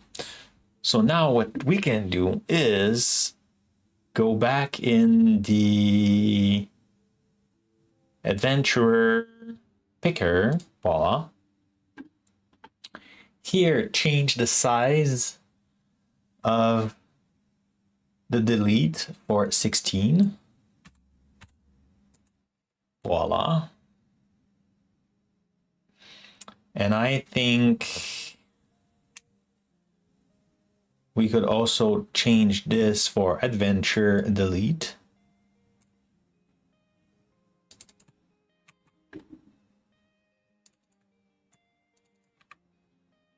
For consistency. And now, how can we, I want to compile this one.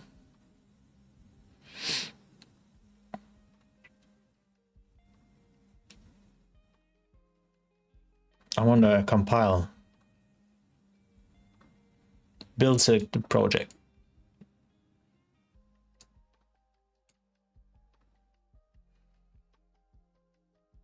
Okay, so now if we go back here, we could start it.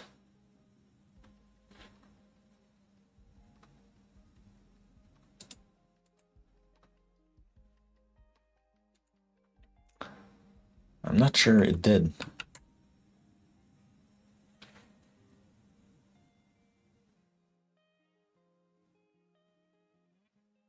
And if I click,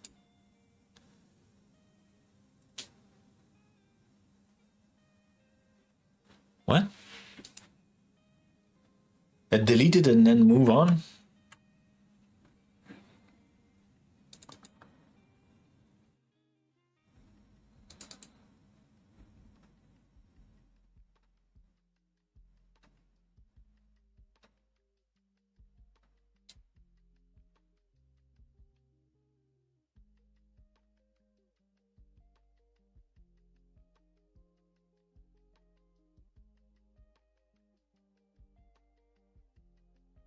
You know what? I think, yeah, let's stop everything. I think I should try to reuse. So I think what I want to do is set adventure preview equal null. Just like when we create this page, like there's nothing, though I'm not assigning it, but I should, right? So here is, I should do instead Azure preview. Whoops, yeah, equal null. And then, can I call that uninitialize?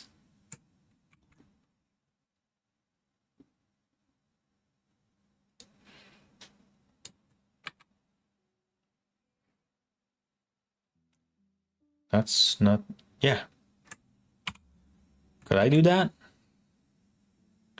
I'm guessing, wait.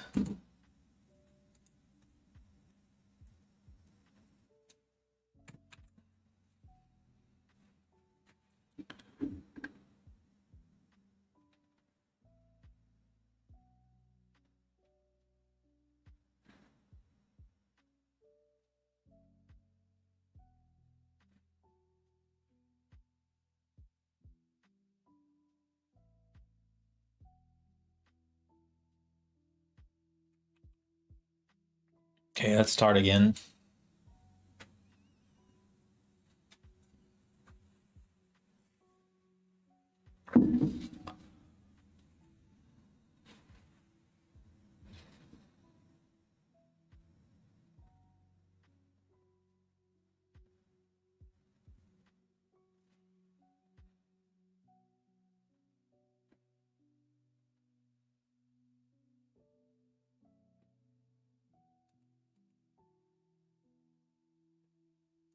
Okay, so we need to create, let's use Kevin, roll, great, start. So now we have load adventure. Why this, like, the alignment is wrong?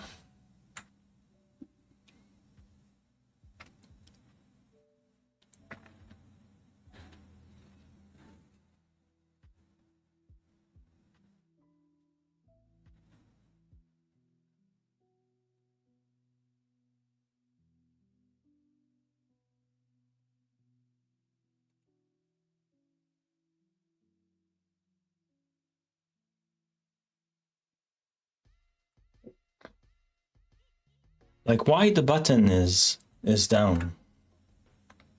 I'm sweating.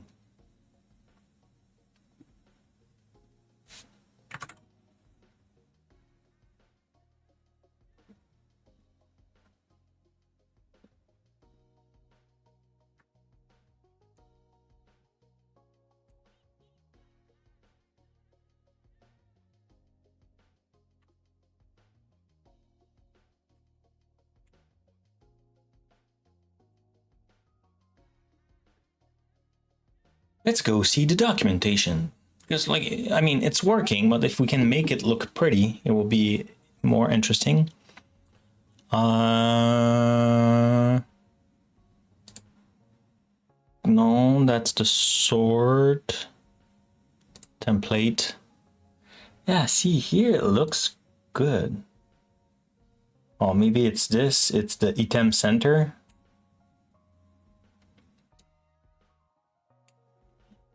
Maybe I need to put it in a div. Let's try that. Can I stop just this? So now I need to put this in there.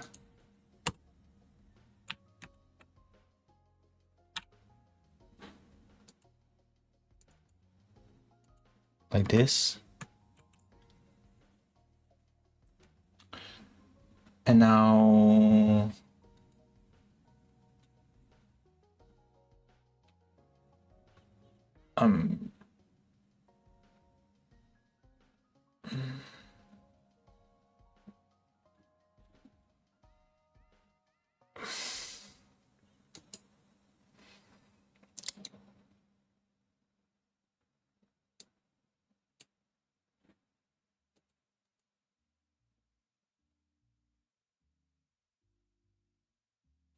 okay, so we did restart it.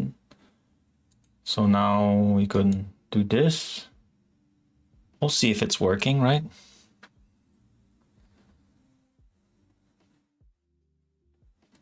Load adventure. Not sure it did change anything. If we look at the code,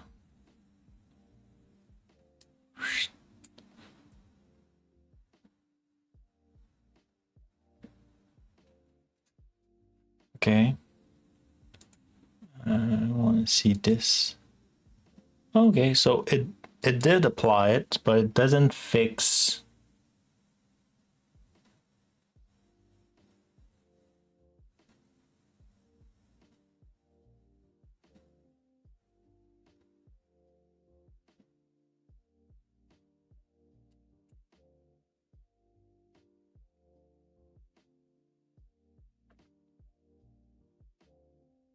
So it says that the height is 32. Grid column.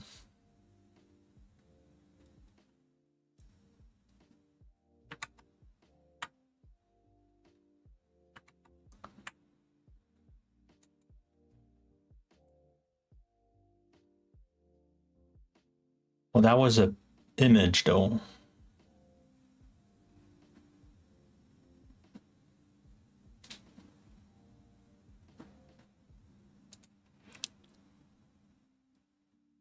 What?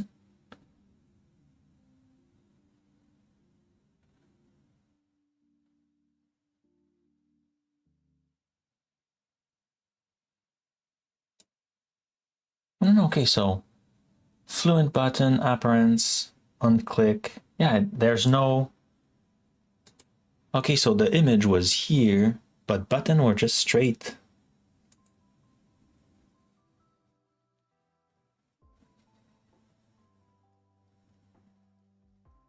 Row size, data grid, maybe that's what it is. Let's try again. Just stop this one. So we don't need the div. So let's remove that. But what we could do is the row size.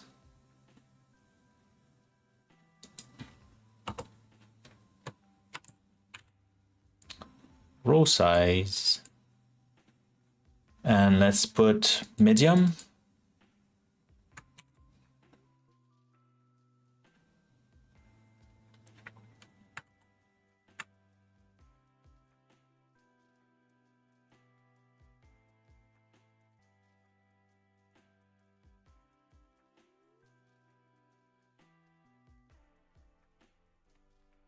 Yeah, let's try that. So let's rebuild this. I wonder, do I need to rebuild? I must build this project.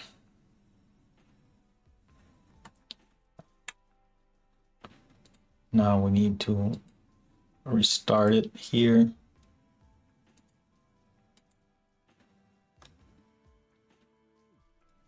Yeah. Yeah, it's working. Doot, doot, doot. We could even go back to the 20, but let's keep 60. So now if we delete, why goes there? Why go to play 2? That page doesn't exist anymore.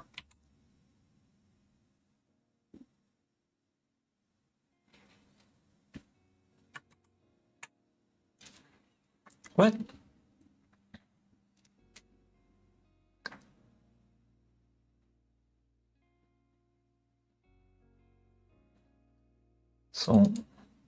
So this is happening at some point. Select adventure. Oh, because I click on the row maybe?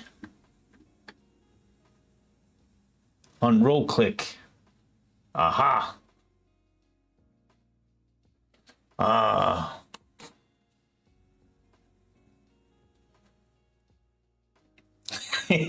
Whoops.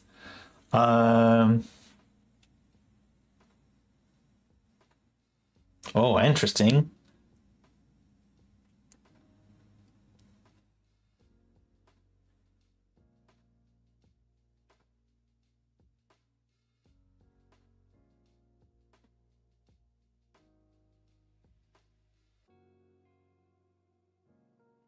How can I prevent like the other events? there's a way to do that, right?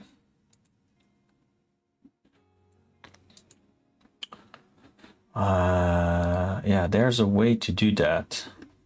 Why are you not scrolling? Template columns.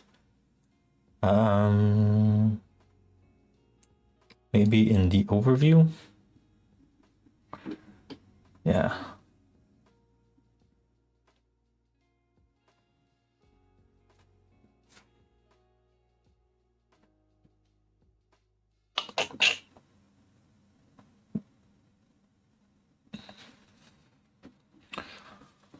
Role style, save,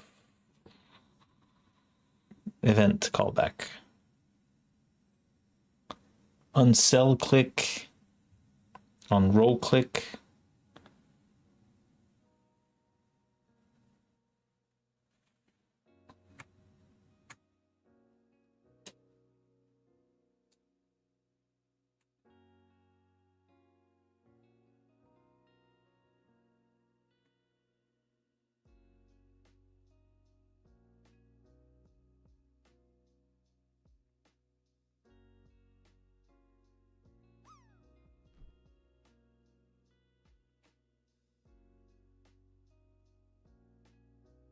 Oh yeah, it's true.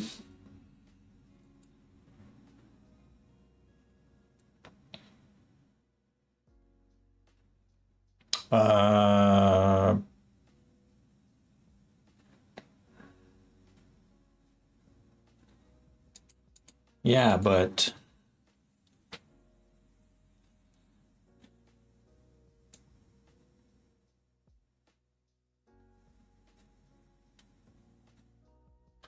see ya, McNet. It was nice having you on for this show, for this stream. This show. It's not a show. It's just a stream. Okay, let's try to highlight all that. And let's use, let's go here. And let's go with edit. Do I want edit? Let's do something first. Let's do this. Stage that. It's creating a bunch of stuff that I didn't ask.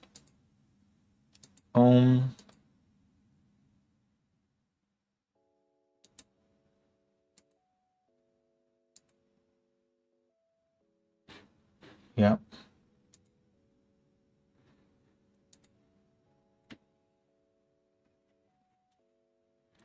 Cool. That's my solution when Copilot edits stuff that you don't want. So you commit first. Okay.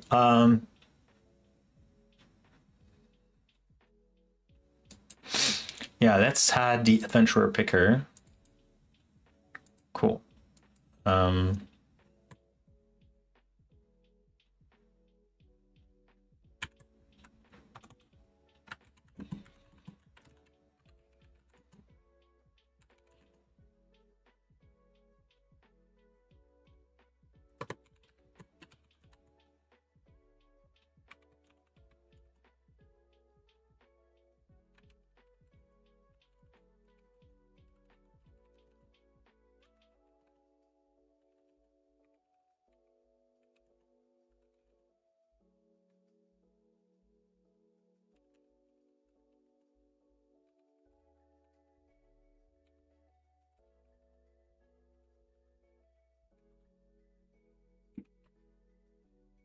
So let's go with Claude 4. So my question is, how to prevent the unroll click event to be triggered, I'm guessing in English.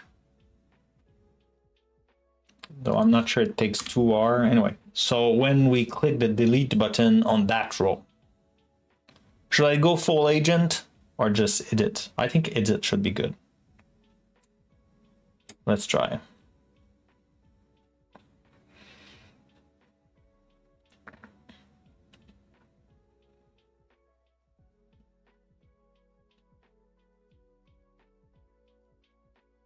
Ah, c'est ça.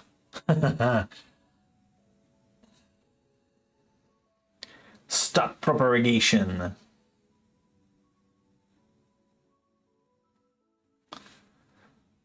To prevent the on-click row event from being triggered when clicking on the delete button, you need to, I knew it was something, but I didn't remember. So it's on-click, stop propagating true. So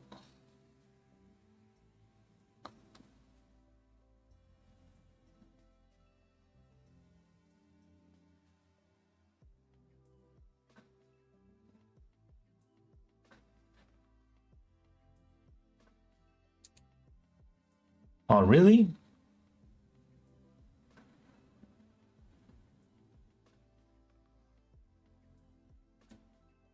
Doing it that way? We could have like a two thingy? Let's have a look. Let's have a look, shall we?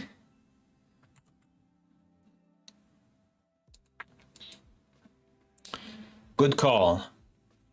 Oh, TBD is here.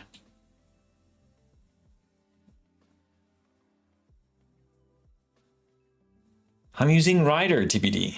I had so many questions and you were not there, or you're ignoring me beautifully.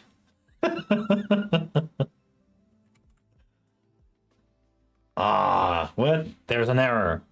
What's the error again? Yeah. It doesn't like that. Yeah, that's why I was like, yeah, it's weird. So can I, instead of doing it that way,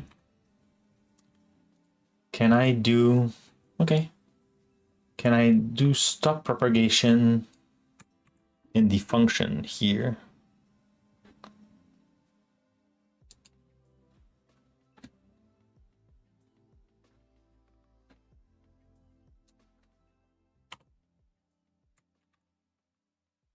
No, huh?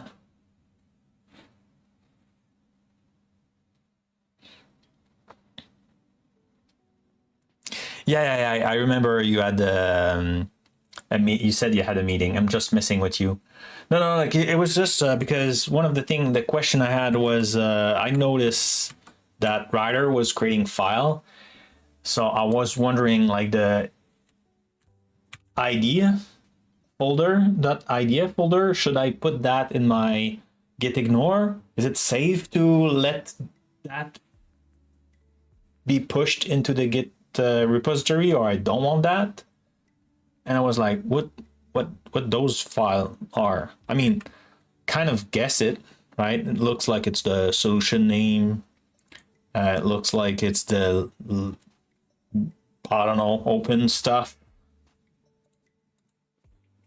So I was wondering what it was. And the other thing was when I'm doing, when I opened the solution, it was asking me, do you want to open it as a folder or open the solution? I picked the solution, and I was wondering,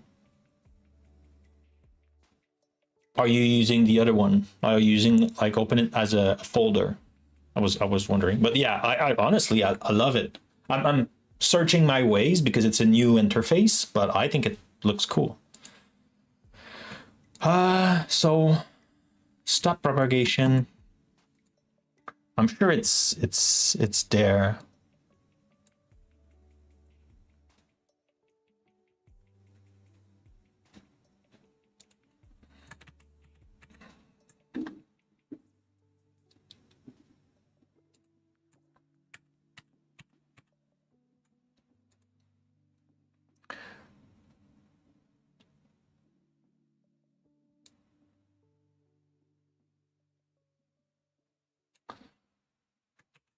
So here, did it change the way?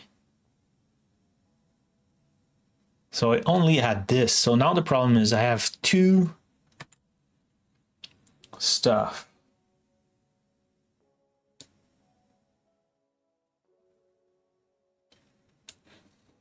Okay, let's continue to chat with Copilot.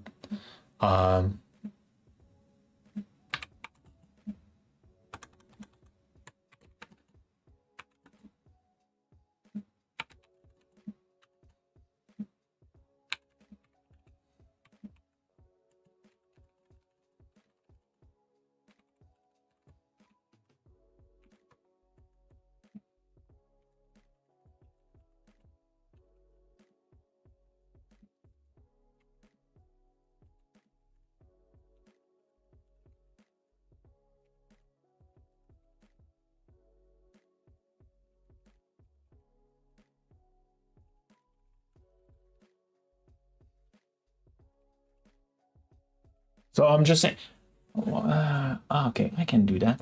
So I'm asking it, can I have 2 clicks on the same button? And could I do instead the stop propagation into the function, just like I was trying to do, but like it couldn't complete. So let's try that.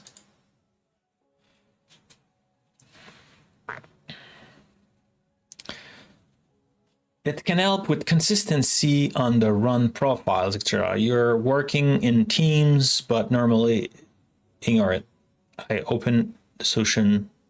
Okay, cool. Yeah, that's what I thought, right?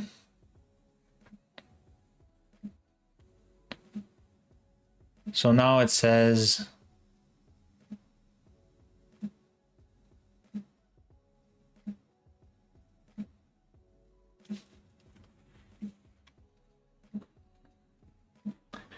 so now it's doing the on click. What I was saying,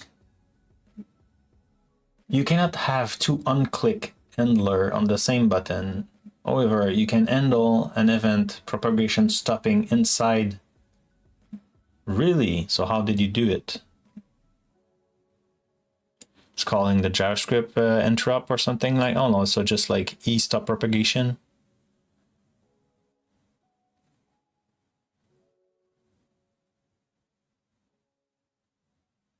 Otherwise, we could just like call stop propagation before calling the delete. Yeah, I'm like, what? Yeah, that's I don't think yeah,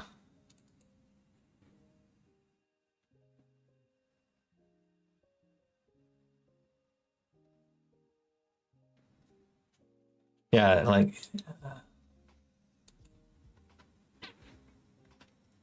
yeah. Yeah, it's like that doesn't work. Yeah, okay.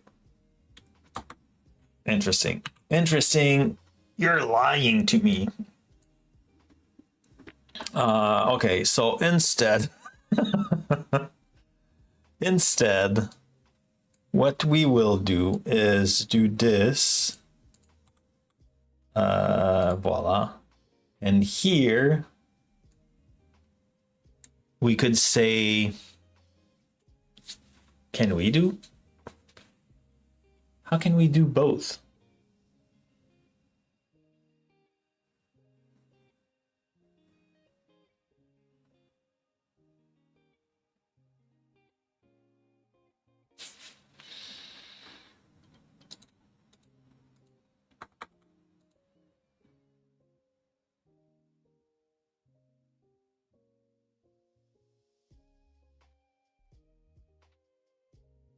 Copilot, you're full of crap today.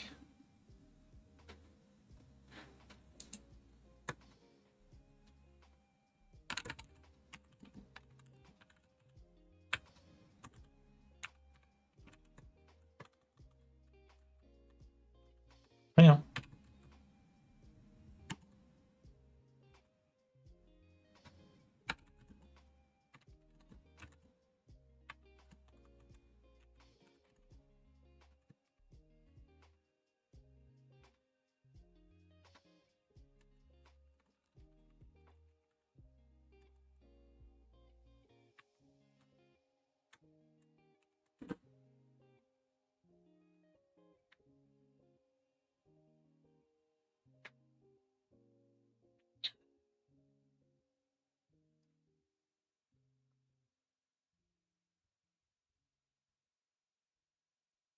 So it's coming back again with that thing.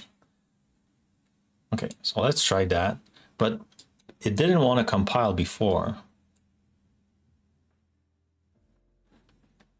So the parameter onClick is used 2 times.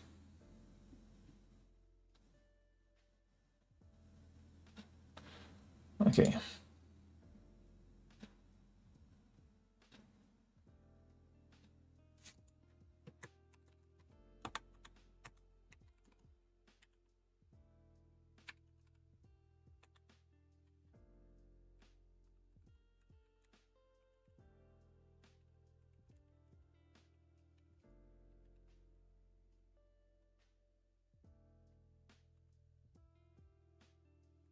Oh, I cannot add the...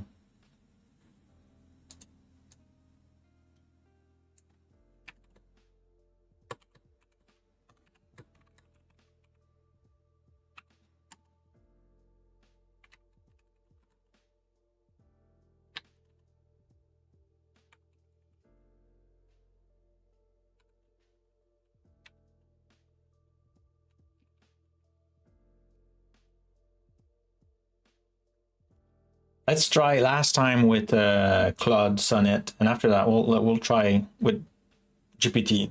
See if GPT sees something different.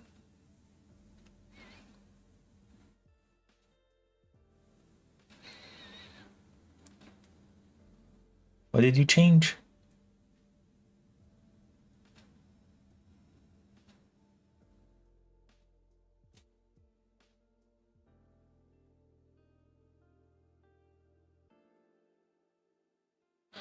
So I think what we need to do is something like this.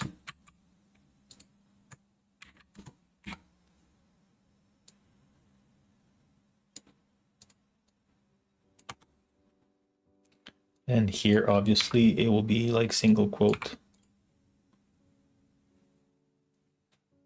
But it doesn't like that. Unclick, do this, then do that other piece of code.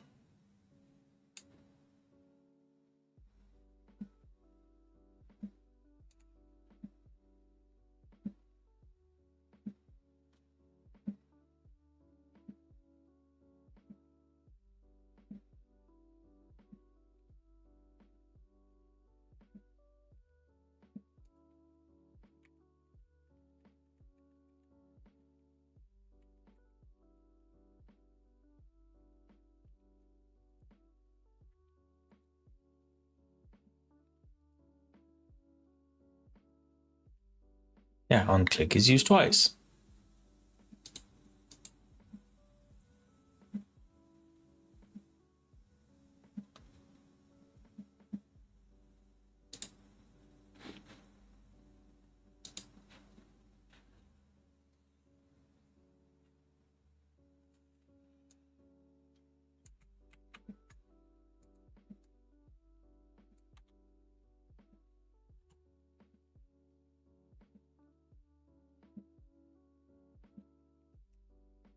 Well, unclick isn't used twice. Stop progression is an attribute, right? I don't know. Oh, is it? Should be like this?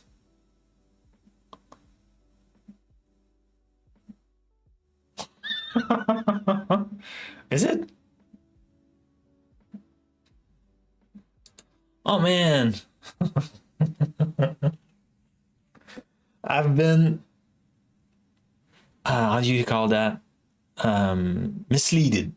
You know, because like it was that's when they do magic, that look here, and like they do something else. That's what happened. I was just like, yeah, let's do this, and I was focusing on like the unclick. But yeah, okay, so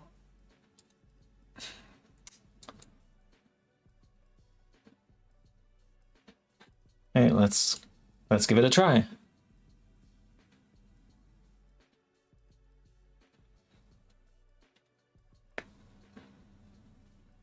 Is it, you think, TBD, that I understood correctly what you were suggesting, that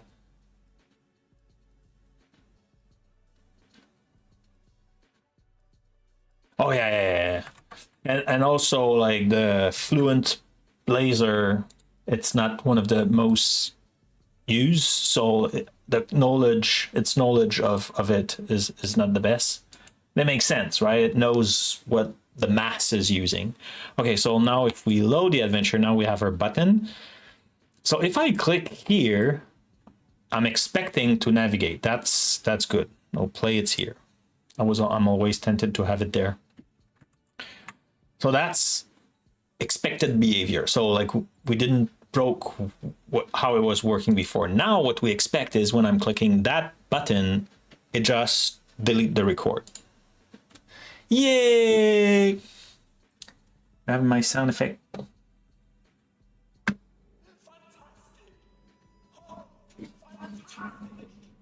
Fantastic. fantastic. And TBD, I found a job. I have a job now. Yay! I started the stream saying it, and now I'm ending the stream saying it. I found a job. Very happy. It was way too long. No, it didn't take that long, but it felt an eternity when you're the one leaving it, experimenting it. It's fine.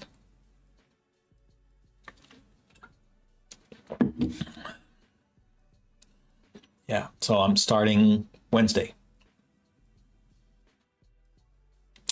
I think I will, as long, so like that was one thing that Squiggly asked me to, Smirkling Squiggly asked me earlier if I will be continuing to stream, and a good question about the .NET podcast. So I don't think it will interfere with what I'm doing.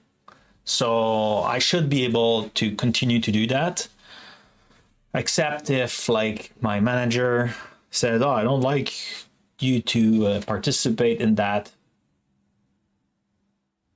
community event, then I will continue, I think, as long as I'm like, well, like I'm part of a pool of hosts, right, on .NET Live. So next week I'm not in. I will be cheering probably in the chat, but if I have something else to do, then I will prioritize something else. We are a pool of hosts just exactly for that, because sometimes you cannot and sometimes you can, and like, you know, so we rotate. So I think I will be able to continue. I don't see any problem, but again, I'm getting started, so we'll see. And that's why I'm streaming only once a week. I was tempted a lot to do it like twice a week. Maybe I will do that now. We'll see. Depends on like what it brings to me. I use this stream usually to experiment, walk the talk. That's one of the reasons I was not using Rider, because when I was streaming, having experience with VS Code, because I'm on Linux, I couldn't use a big Visual Studio, so I was using VS Code, though VS Code was really trendy with the AI and stuff. So I was working. So I could bring back feedback. Oh, I tried to do that on Linux. This is working not very well, or this is like perfect, or well, I could bring feedback. So that's why I was also doing that. Now that I'm not at Microsoft, I don't care. Though I will be on a Mac machine. Does Rider run on Mac?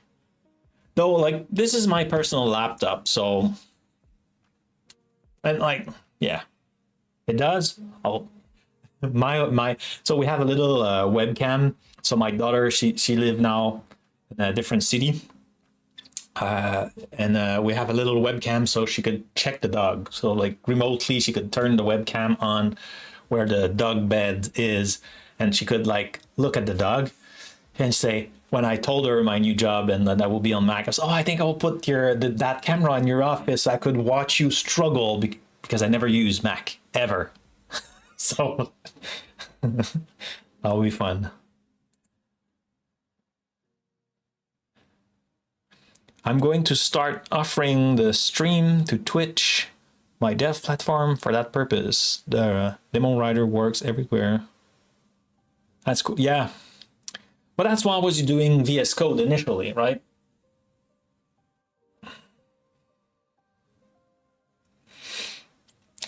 Because it was running everywhere. But I like Rider. I need to get used to the interface. I really enjoy the way the code look. I think it looks even better. It's easier to read than in VS Code, but I'm guessing I could have picked a different team. Like it probably a lot, not the IDE, but more like the team. But yeah. What's that thing? Roseland. Okay. Okay, so we fixed it. So we can comment everything.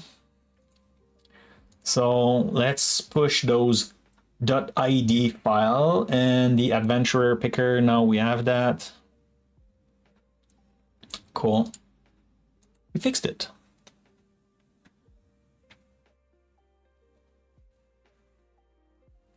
The hard part is a few of the keyboard shortcut if you go back on Windows machine after yeah. I guess. Rider is much more stream friendly, you think? Okay. I don't know. So fix adventure deletion even under, yeah, cool. So we have that, we can push it. Excellent. And we could even do a PR, right? So that's one of the things I like with Get Kraken is I could just drag and drop. So I'm having this delete adventure and I will be drag and drop it into VNex. Just like this, boom, everything is set. Could generate the PR. Enable adventure deletion and fix. Yeah, excellent, excellent. Oh, let's. Did I enable Copilot?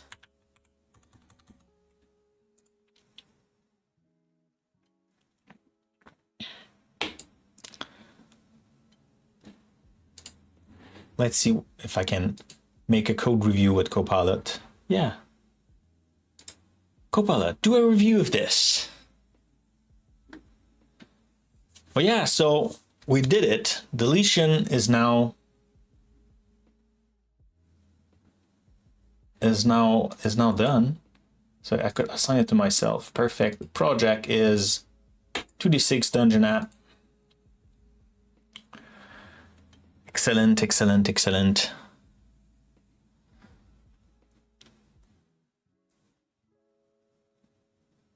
Also, a suite presentation mode. Oh, interesting. What's presentation mode? Oh, you mean the look of it? Or do you mean something else?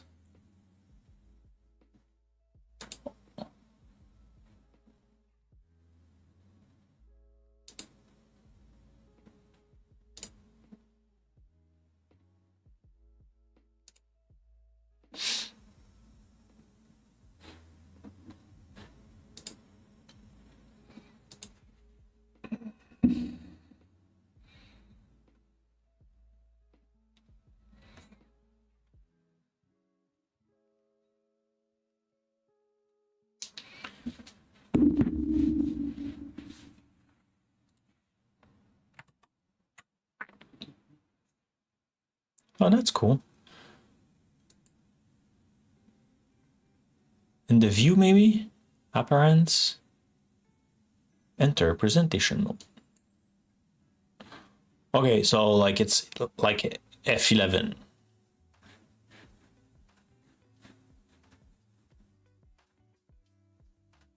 Back.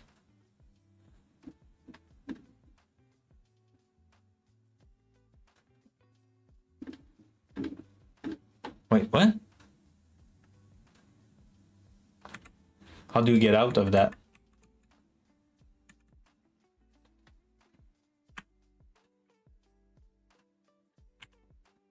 No. No. Oh, there it is. Appearance. Exit presentation mode. Wait, I scroll and Copilot pull request review. What? I see the pull request inside of that?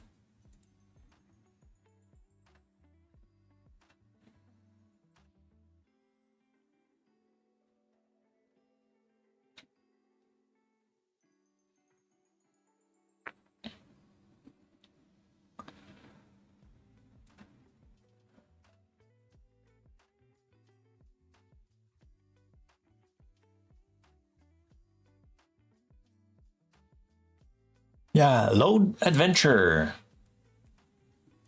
It's true.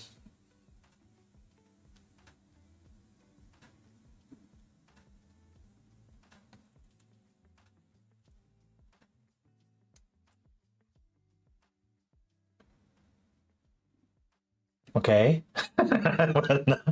Now I need this.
That's not what I want.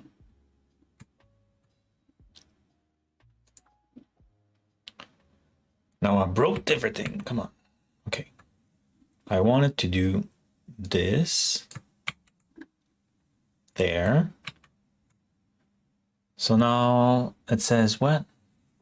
There is no suitable. Oh yeah. Protected override, protected override. Yeah, I don't know why you're there twice. That's cool.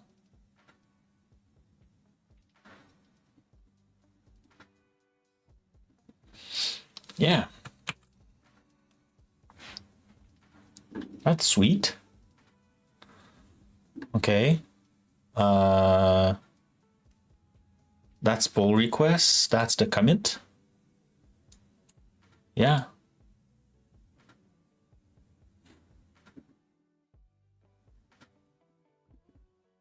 Yeah. Commit message.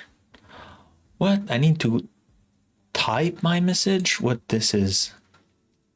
Generate commit message.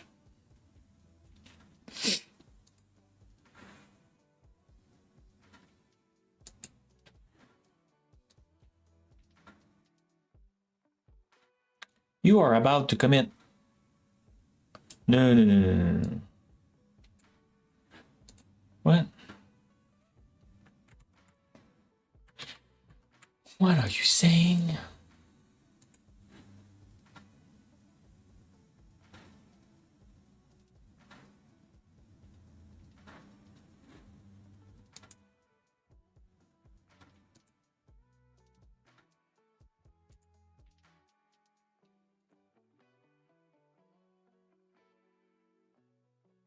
There it is. Nice.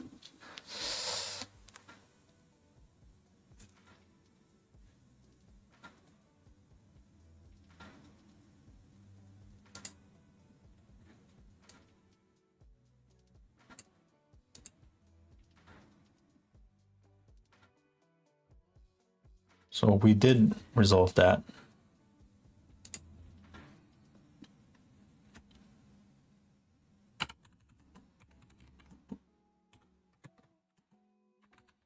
That's more for me than for it, obviously. So now I could say conversation resolve, but why it's not going away?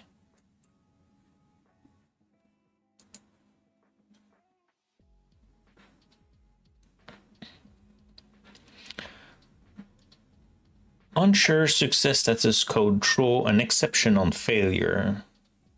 So the subsequent is check is unreachable. Remove the variable assignment and handle the exception.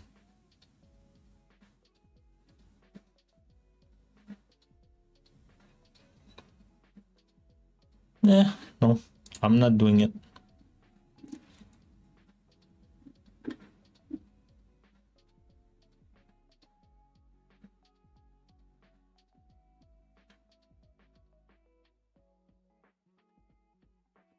Cool. The only thing well, did you try TBD like to assign a task to yeah, no.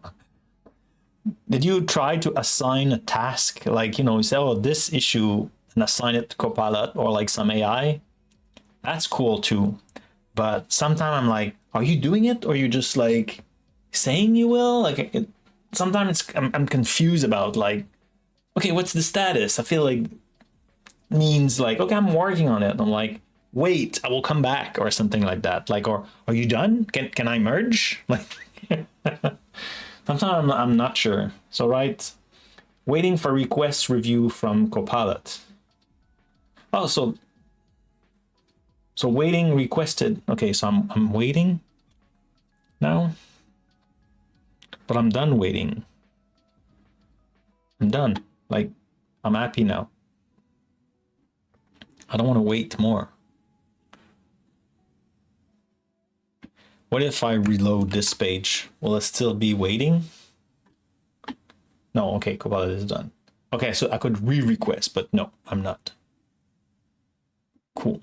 Okay, it was just a question of like updating that page. Well, that was cool. Merge.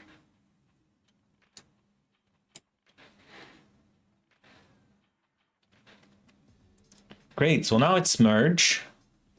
Status is not done. It's in Vnix. Cool, and we can put the label in Vnix or Vnix.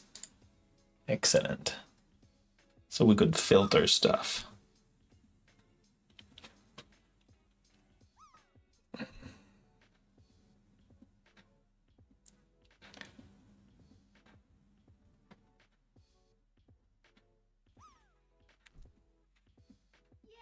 I haven't yet. I'm not sure how comfortable I am with the idea of based on.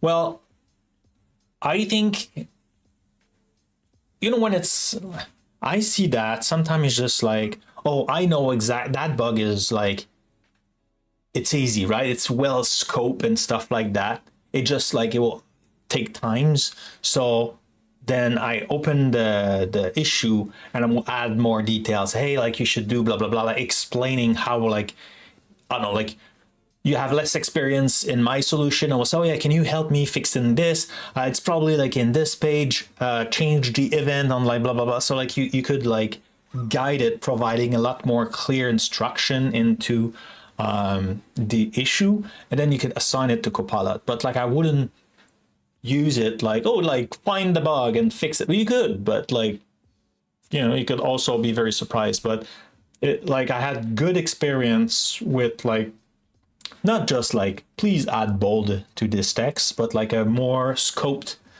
issue. For example, I created issue earlier and I was, should I assign it? It was just that in the adventure when you arrive, if there's no save game, then you should have the button to load a save game. So it should see just this button, create new adventure. So like that was well defined. I was, should I do that? And yeah, no, let's fix it. Let's have, you know, I'm streaming. let's do it. But yeah, so for well scope, I know like you spent a lot of time earlier today talking about like the comfort and what it should do and stuff like that. But to assign a bug to Copilot, I feel like it's a bug that you will assign, like, you know, when you flag those issue, like good for like a first, what's the label? First good issue or a help wanted, like good first issue. If you're willing to tag good first issue, then I feel it's good for Copilot. That's kind of my rule of thumb. Yeah.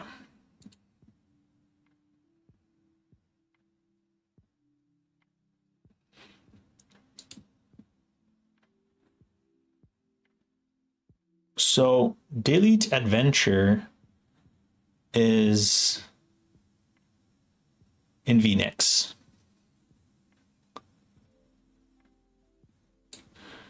And this is in Vnix. Why the status is still green? It should be purple, right?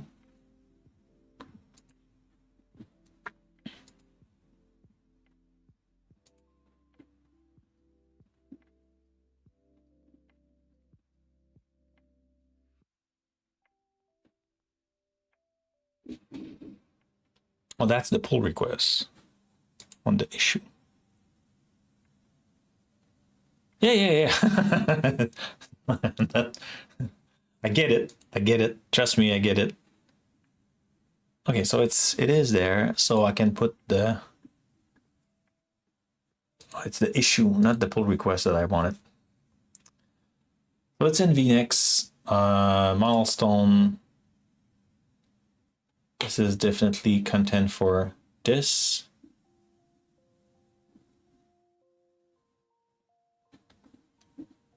And we fixed also the delete adventure. Great. So label. Vnix, we discovered last stream that the label are very useful for the queries. You cannot query using the status in the project, or like it didn't work very well. Thank you for the follow. It's very appreciating. Welcome aboard. Thank you.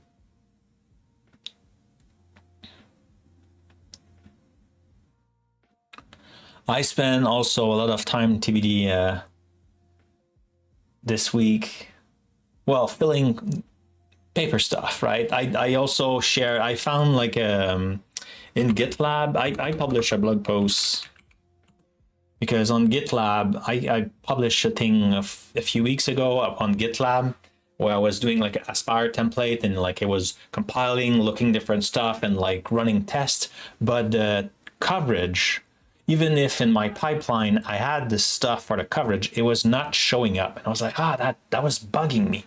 And like, so I dig and I found a solution.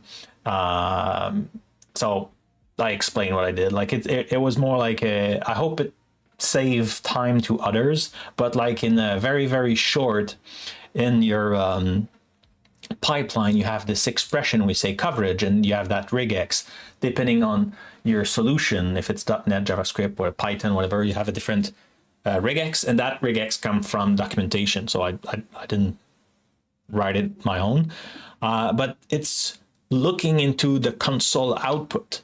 And when you run your test in .NET, like this is the final test here, like usually you do .NET and just like, execute the test. And that will generate a file. So the output is in the file, but the expression is reading the console application. I could have used some .NET tool that output in the console instead, but I don't want to install it and put like a different tool, .NET tool in my stuff. So I just like run a grep command, extract that and like echo it. And now it's working like this. So I was happy. And I also work a lot on Keycloak in my environment. So on my home server, I was thinking a lot about you because it's my mini PC home server. And I was like, okay, I want my application, but I want to run it locally because it doesn't need to be in the cloud. Honestly, I'm the only user of that thing, but I want it to access it even if I'm not at home. Even if 99% of the time I'm at home when I'm using it, just in case, and also like to, have some fun. So it's okay. I want this app to be exposed on the internet. I was like, cool. So like found a way to use Cloudflare tunnel and traffic. So to redirect to a different container. And I was like, okay, I want, one second, Ellipse has, and so I was like, I want to use Keycloak to do that authentication, and right now I'm struggling having like I'm packaging my app, because when you do it with Aspire, say, hey, I want a Keycloak container, it's super easy. So like it create its own instance and just like kind of run. But I want to create like an instance of Keycloak for every application. I want to use one central Keycloak and then have different realms or whatever in it, right? It's like, okay, how can I do that? So I'm trying to have it. So I have my Keycloak deploy functional, match with traffic and everything. And I'm trying to deploy just my app, pointing to that and use it. And it's fun. And it's very far from my expertise. My comfort zone. But I was thinking a lot about you this week. I was like, oh, I wonder like what TBD did, because I know you did play with Keycloak and like deployment and stuff, and like so but it was fun. Like I'm happy, and even that I was like, oh, that was cool. I search a lot for like doing, I want a domain, and let's say it's a Cloud 5 minutes, right? Cloud5minutes.com. So I want to know, let's say 2D6 adventure, cloud5minutes.com, and then like you land on the website. That website will then use some auth, and I'll also be there. So I don't want to create a tunnel for each of them. So I want traffic because like all of those things could be running on port 8080 or whatever. So using traffic, you could reroute that. Traffic being the container, like this thingy, the reverse proxy. So I was trying to use that. I know traffic for a very, very long time, but I never use it. So now it's okay, let's use it. So a lot of fun, but I'm learning. And then I was, oh, I should, like, my way usually like to really understand and also retrieve it later is to write a blog post about it and make content. And I was like, what if I'm wrong? Because it's something I don't know. So, but I think I will still do it and just kind of like, hey, this is how I did it. Like, what do you think, people? It's not production. It is production, but it's not like production, corporate production. It's like on server production. You know, it's not the same. But I still want something that is safe. But yeah, so I think I will write something if I have time. Okay, so question was, I want to know better to do C#net, app, Windows, system, or Linux. Which is better? So currently I'm on Linux. I'm on a Debian laptop.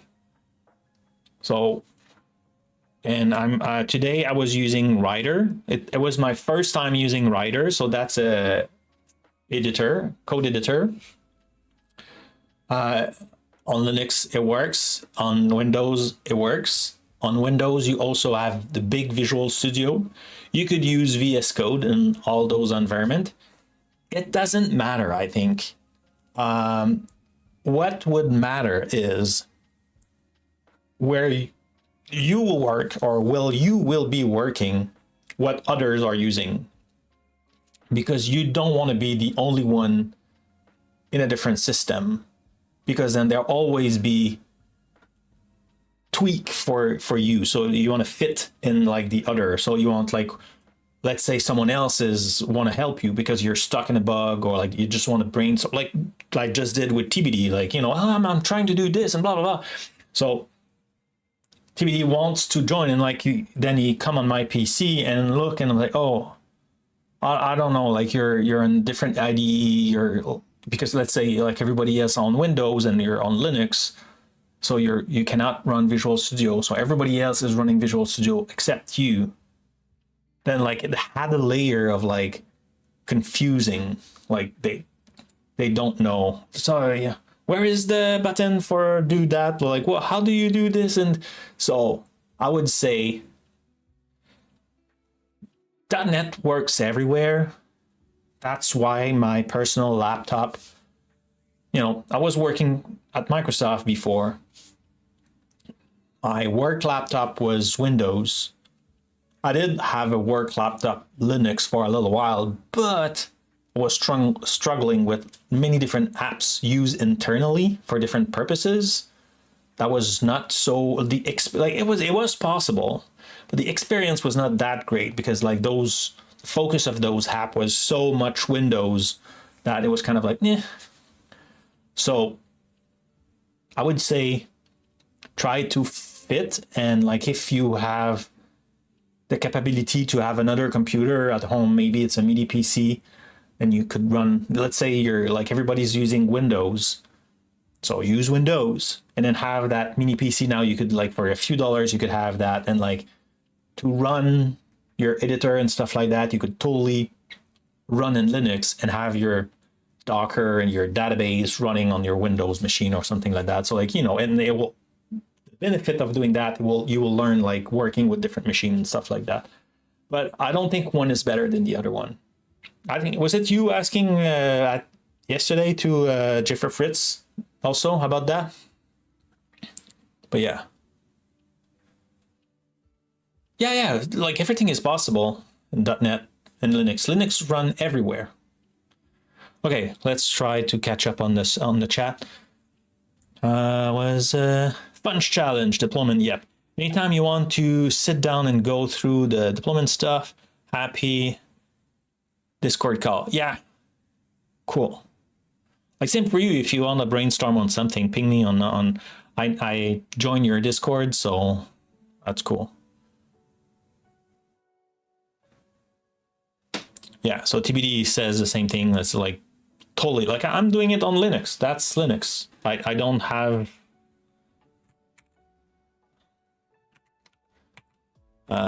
Is it NeoFetch on that one? No. Whoops. No. Fastfish. No, I didn't install anything.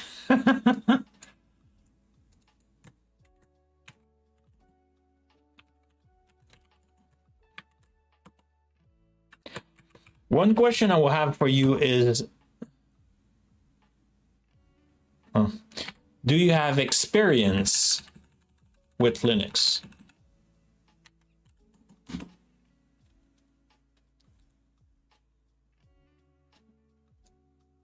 Because, you know, that's one of the learning curve. It's a bit different on Linux, and depending also which distribution. One thing I did for this laptop, I've been running for my machine Ubuntu for a long time, and I'm tired of Ubuntu. I would like to go something else. I went Debian, and I really like it. On one of my mini PC, I am running Fedora,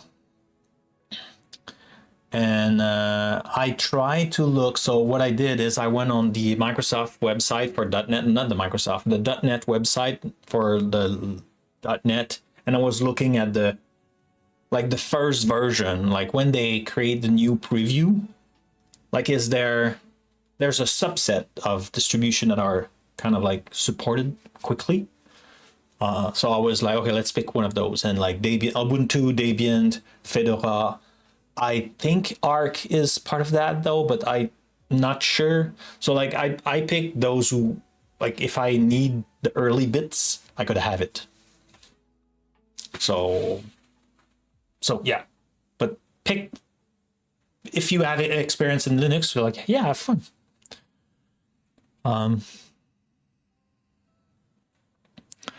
Yeah.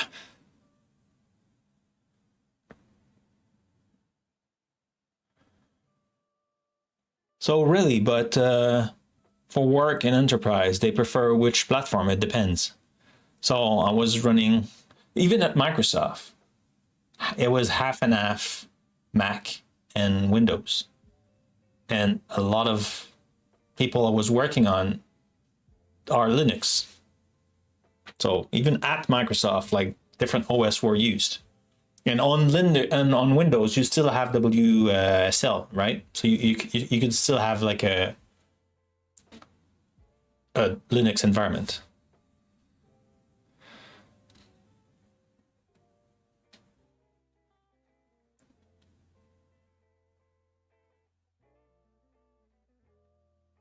Oh yeah, it's true. Good point for TBD. Like, so it's if it's an older app, like if it's not the .NET Core, then you need to be on Windows. Otherwise, it's true that the older app cannot run on everywhere.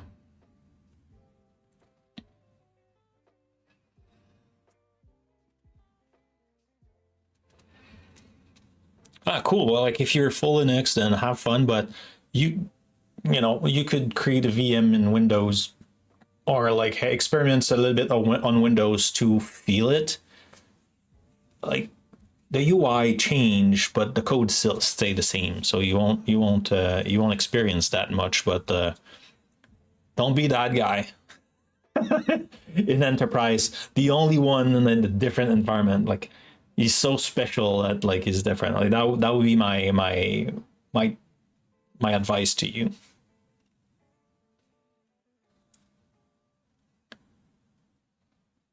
Yeah.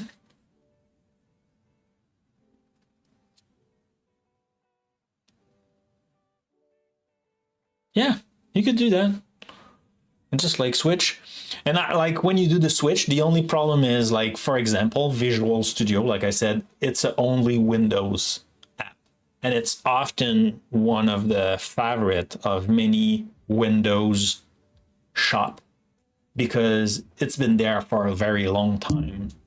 Though, depending on the size of your solution or project, VS Code is great. That's why for so long I was using VS Code, right?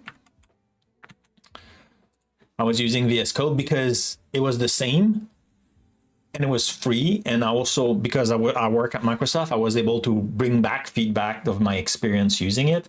But today I was like, hey, you know what, like it's been a while and now like this is pure fun. Like I'm not making money. So like it's non-commercial use. I'm hiding it. Sorry. I'm showing you stuff and you cannot see it. I was showing this here. It's non-commercial use, right? So I don't have to pay the license. VS Code, Visual Studio, if you're doing it in enterprise, there's license. There's a free edition, but like dependent, like it's a community edition. So like if you're selling those that code, then you need to have a license. Yeah. Cool. So that was a fun stream today. We've been productive. And you know what? I think I'll continue to use Rider. I liked it. I liked it. That was nice. 2D6 is making progress.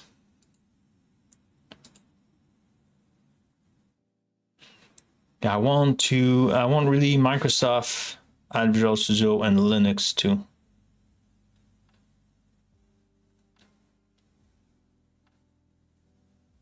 I don't think it will happen. Like you have Visual Studio, you can do a lot. Like you can do a lot with VS Code. So that works great on Linux. But I don't think they will do like a Visual Studio on Linux.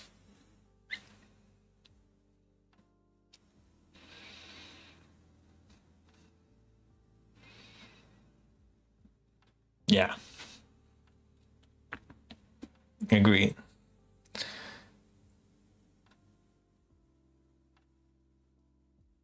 It was running for on Mac, but like they kill it.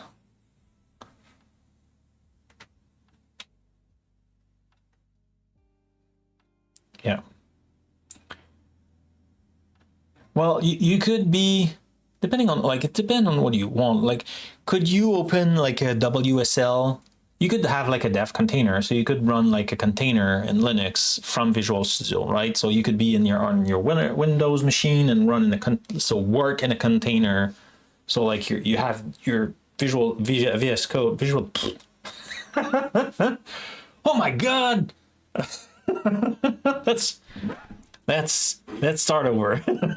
You could be on your Windows machine and work in a dev container. So your code is running in Linux or WSL. Yeah. I do that often in VS Code. I don't do that. I don't work a lot in Visual Studio just because I was switching so much between Linux and Windows that I thought it was easier for me to stay in VS Code. So like my environment, like my tooling doesn't change and I'm not looking everywhere. That's the reason. And I'm starting a new job Wednesday and I don't know what they are using. So we'll see. Maybe I will be using something else. Like, there's definitely different tools because they will be on Mac. So we'll see. I never use a Mac, ever. Like I was sharing, my daughter wanted to install a camera to see me struggling with that. So yeah, that's the thing. Okay, so let's show the stats of today for the score and everything. And while this is showing up, who's streaming? Should we raid anyone? Do I have any friends? Streaming? Come on, why it's not showing up? Okay, it's so slow. I need to fix it. I vibe code this thing. Oh, Jeff Fritz. So yeah, we'll raid Jeff. Please stay with me. So it's worth it. Already 2 people left. So winner of today is SortyDev with a score of 89. Pretty cool. Best score, SortyDev. The biggest loser was Groversaurus. No score. It's still 6 drop. Luckiest was SortyDev. Yeah, no kidding. And a super participant was SortyDev. So it definitely work is way through. Thank you, TBD. It was nice for all the new followers. Very appreciated. It's always very fun. And stay with us because we'll be rating Mr. Jeffrey Fritz. Oh, yeah. C# Fritz, should say. Let's do that. I just put him on mute for now. So it looks like it will be a tiny little raid. Ellipse has, it was super nice to meet you. So I stream every Friday. TBD Gamer is also a great streamer. I don't know if you met him or if you come from this channel and stuff like that. He's a great streamer. Also does a lot of liquid sky, I think is his app is building right now. Super cool stuff. And today was like messing around with AI, and it was fun watching him sharing his thought about that. So yeah, so have a great weekend, everybody, and I see you next week. And I will tell you more about my new job. Very excited about that, and looking forward to see you all. Bye.